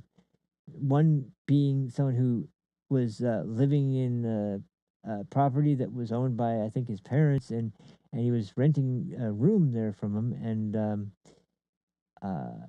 Nick threw him out essentially. And he says that he's a virgin here, and you might be thinking that's that's a admirable thing if you're someone conservative, but in Nick's case, not so much, because first of all, he's posted gay porn on an official statement from his company. I think it was by accident, but maybe it wasn't. But anyway, but that's the effective way to handle Nick Fuentes, by pointing out things that he can't explain, and then essentially, I'm gonna have to show you guys this clip. I guess I'm gonna have to pick out the parts that kind of showed what was effective, because you'll notice when, if you see this debate, there's no strong, like, moral position that's coming out, that's being like, this is disgusting of you to take this is terrible to take this position. It's turn the microscope around to focus on him, and probably the most damning thing to come out, and this really was, as far as I know, no one's ever rebuked this. I think it was just forgotten, which shows you exactly why he's still so effective, because the people that follow him and that watch him believe that he is one of the only people around that's willing to be honest and willing to be real about the struggle and this and that. But the reality is that he's just kind of being as normally pragmatic as the next person. When he sees a guy like Charlie get killed, he sees potential operations, and potential ways to use this for your own thing. Now, I will say this: he did, even though him and Charlie Kirk had that huge beef, he did make a very strong statement coming out and condemning the guy who, and he didn't apologize, but he did manage to use the well, he did manage to use it as leverage. But let me just put it this way: in this interview, even Keemstar, who ends up being somebody who's in the who's watching this go down, comes into the call and just flat out tells Nick, this is not, you're not coming out looking good in this, man. You really, I know you think you're coming off looking good, but dude, you're being really, really, really cringy right now, and it's just not coming off as a good look. And it wasn't. He had a terrible follow up to that, and ultimately, I think I forgot. This is what I was going to come out and say. One of the most damaging things to come out of this whole thing was that, for all the Christian talk, Nick, around people that were really, actually, really devout Christians, really was very dismissive of people who wanted to pray, scoffed at the idea of observing sort of religious rituals, and religious practices, and different ways that, and we're talking about different denominations of Christianity here. We're not talking about different religion, about the guy that's America first and that is talking about Christian values for the United States in his real day-to-day life, around people that he's actually friends with, they interact with, he not only doesn't take part in Christian um, sort of Christian activity, he looks at them kind of with like thumbing his nose at it, like, "Wow, man, this is we just get this over with so we can go and do this important stuff." But it's just a big charade for him. It's just a big act for him, and that doesn't diminish the validity of a lot of his points. But what it shows you is that he's not this guy that he presents himself to be, not by a long shot. Um, he's a guy who found a very very avid and very hmm, um,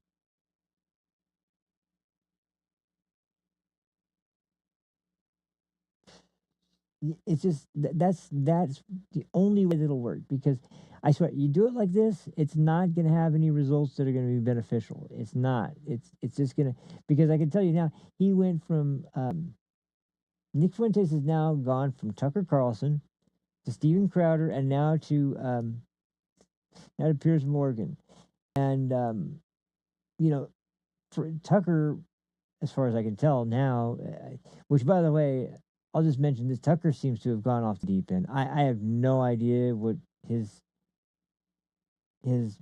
angle is anymore. I have no idea what his sort of purpose is anymore. I don't even know what he really seems to believe anymore. But what really strikes me as the point that really sticks, that I just can't look past because it's too stupid, is that he still looks at the Iran strike as this terrible decision that was too dangerous and shouldn't have been done, even though it was executed successfully, and there was um, no indication of anybody other than um, some of the military personnel who were in the facility um, that there's a bomb. So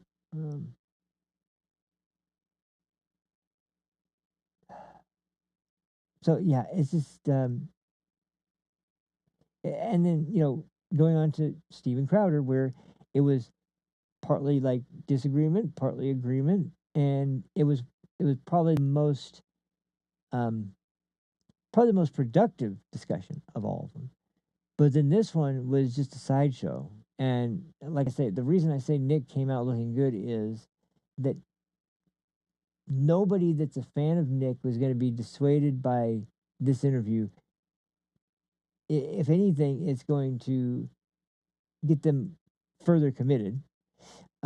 People who may have been unsure in the past and never been exposed to him have now been exposed, and they may have seen him in a strong position, making good points to a guy who is stating out loud he has every advantage over him, and somehow in his mind is thinking he looks good, and he just looks delusional because he doesn't.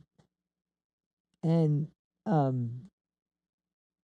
and then finally, we come to the end where we're in the aftermath of this, and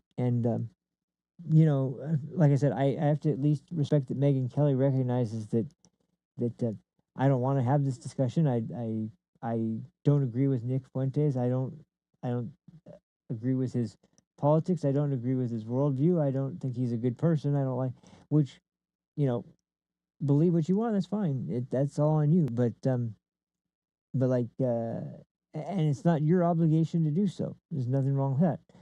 So if you have a problem with what he said, don't don't think it's a great idea to just invite him onto your show to have a big debate about it, because the overwhelming consensus on this is that Piers just looked like an absolute idiot, and he did.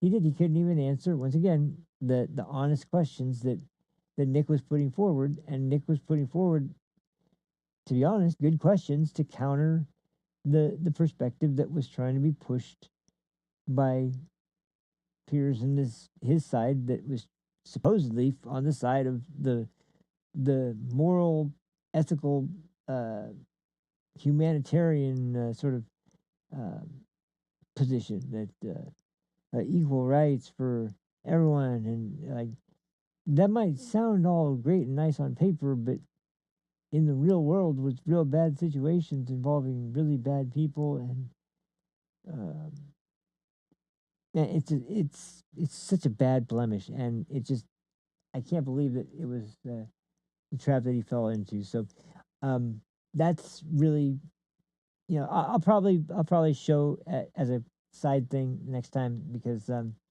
it is worth seeing, at least, that anybody out there that thinks that Nick is kind of bulletproof, no, no, that's definitely not true. Especially when you analyze from the perspective of a lot of former employees, a lot of former partners, a lot of people that have worked with him.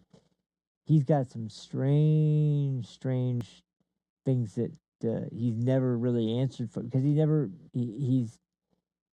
good at he does stuff like this. He'll avoid the point of, and it works for him in most situations, because the people that are asking are too busy like trying to posture uh as the one who has the moral high ground, when Nick's just looking for just one weak spot to get in on, so that he can exploit it to bring them down a peg, while they're so busy um, looking at their golden statue of themselves, that it comes off as both arrogant and what was the word? Yeah, and well, petty is kind of it, but there's more to it than that. It's just it's strange. It's hard to describe, but I'll just say that as far as things go, you're not going to find a worldview that is going to be in the long run beneficial for the country in Nick Fuentes. Just like you're not going to find it in someone like who's this new freaking Brian Shapiro. Gosh, that guy's been showing up everywhere now too, and he's a horrible faith debater. His entire shtick, every single point he makes, is to bring. I saw this debate with him and Andrew Wilson, and literally Andrew's trying to ask where Brian is trying to claim his moral compass comes from, where his moral perspective comes from. Where is it? Is it just your own opinion, or is it more to it than that? And he literally cannot answer the question without ending in, I'd like to talk about Donald Trump, because ultimately what they're there to debate is whether or not Trump is done anything wrong or something. I don't know. It's some stupid. Of course, I'm sure he's the one who really was trying to push that super hard. But yeah, I just want to hear what you have to say, because, yeah, like, come on, just relate to people a little bit. But I'll probably play some of that clip next time. So to wrap us out, I'm gonna do one last thing. I promised some big news at the end. I mentioned this at the beginning. The three people who are infamous at the moment. You've got the Butler, Pennsylvania shooter. You got Charlie Kirk's murderer, and you got the January 6th pipe bomber. Now, something interesting came out recently, and kind of surprising. I'll go ahead and play this clip, and this will be a good way to kind of introduce what I'm going to be talking about in the next episode, because I've sat back and watched this, and I've just been going,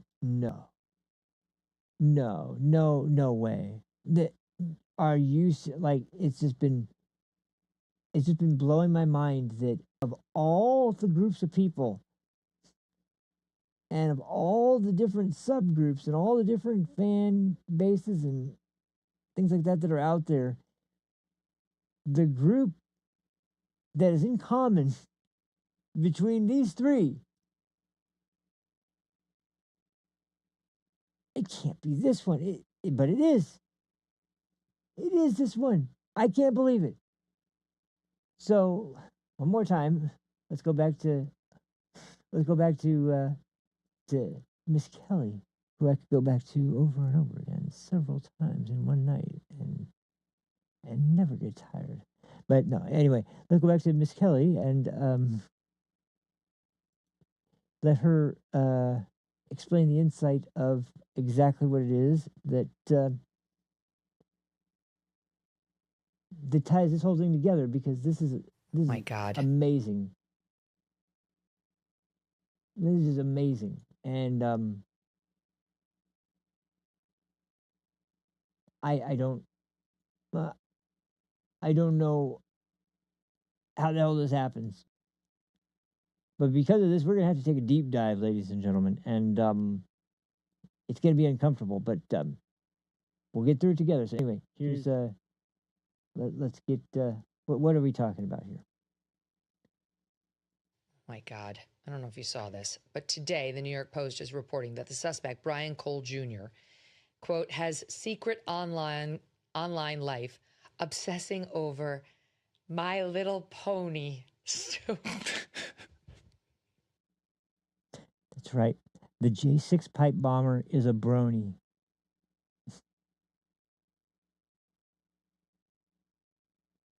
And she goes on. So, but that's pipe bomb number one. So what's the other thing? I'm sorry. This is the thing. So my dear friend took her daughters when they were young to a My Little Pony convention that was coming to town at a hotel. She was like, "Oh yeah, that's fun. You know, my daughters love My Little Pony," not understanding that it's actually for pervy men. It's not actually. These conventions are not for little girls. They are for pervy men, many of whom are connected to the furry community who will show up there. It's a very bizarre situation. Now, there's no allegation in this piece that this pipe bomber is a furry, but what adult male is obsessed with My Little Pony? I'm sorry, there's something wrong with that person. And there it is right there. So we've got two people connected to furries, and we got a brony. Now, if you are completely out of the loop, you probably are like, well, what does that matter? You guys, I've sat on this. I was thinking if there was ever a time to ever discuss this, I would have to bring the fire. And I don't say that lightly. I'm not saying that just to show off or to act like I'm some sort of, you know, like someone who's got some kind of hidden knowledge or anything. But there is, I mean, this is probably not a shocker, but the evidence is there. And there is an incredibly dark side to these groups, especially when it comes to the furry fandom. And that came to a head a few years ago, specifically around 2018, 2019, with the drop of a big archive of leaks from a community within the group of people within the furry community. And you want to see the depths of some of the darkest places in the history of mankind, in at least the modern age. It's incredible, but it comes from these people, these fucking monsters. So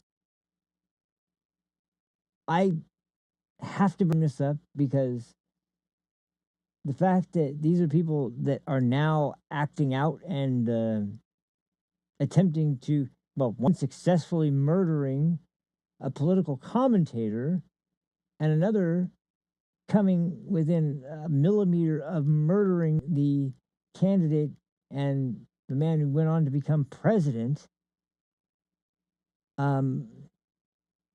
We have to talk about these people and how fucking sick they are. So next episode, I am going to be giving you guys a little expose about the dark underbelly of the furries and why never, ever, ever let your guard down or underestimate or think little of these people in terms of what they actually are capable of, because they have some of the darkest evil intentions that you could. I mean, some of the shit that we're gonna go over is stuff that, I mean, stuff that people would probably kill you over if they found out about. And I'm not kidding. I'm dead serious. This is some dark shit. So, and another reason I'm doing this, quite honestly, is because when this first came out, it was really heavily researched, and evidence and information was put out largely by Kiwi Farms and certain other areas of like message boards and different types of unusual corners of the internet that look into stuff like this. But the message really blasted out there with Mr. Medicare covering it in a 2-part series of extremely long videos. And man, I mean, he did something that we should all be eternally grateful for with that service, because getting through discussing this and getting through it without like either just completely having your life feel like it's being drained out of you, or like just without being in a rage over the most sick people you'll ever hear about. That was a huge service to people that wanted to know what actually happened with these people. And later on, another YouTuber, a girl named Cecil McFly, did a sort of reminder sort of series, which went over the it's a 3-part series. It went over all the events that happened, and there was some more information because this was years after the event took place. So there's enough follow up at that point to be able to say what happened to this person, what happened to that person, who was put in prison for some of this shit, and the unfortunately sad reality that not enough, not nearly enough, not even close to enough. But a lot of people were named, a lot of people were exposed, and there were some arrests, and there were some real serious arrests that ended up in serious jail time, which was a big win for everybody. But I feel like we had Medicare's video, we had Cecil McFly's video, and I feel like every once in a while, it's definitely not hard. It definitely wouldn't hurt to remind the internet and the rest of the people around that are watching videos online and sometimes get glimpses of groups of people they don't quite understand, but have no reason to doubt on face value their innocence in terms of like being involved in something openly sick and or openly cruel or harmful or hurtful to anybody. This group, no matter how much they might hide behind this sort of fake persona of innocence that they try to project. I mean, the community itself has been plagued by very deviant shit since it first was founded. Even in its early days, there was a group that tried to kind of rid the community of some of the more sick aspects of it that really had no place in a group of people that was really there to be involved in what they proclaimed to be involved in. Nevertheless, they were unfortunately unsuccessful because it just wasn't treated with the level of seriousness that it needed to be. And so, lo and behold, years later, you get this absolute nuclear firestorm that comes out, and believe me, it's nothing short of that. It is just absolutely unbelievable. Like I said, this it's hard to find evil that is on this same level in just about any other group, especially in the modern global superpowers, where, especially like a place like the United States, where there's more prosperity than just about anywhere else in the world. And so you wouldn't think people would need to engage in types of things they were engaged in to feel any kind of fulfillment, but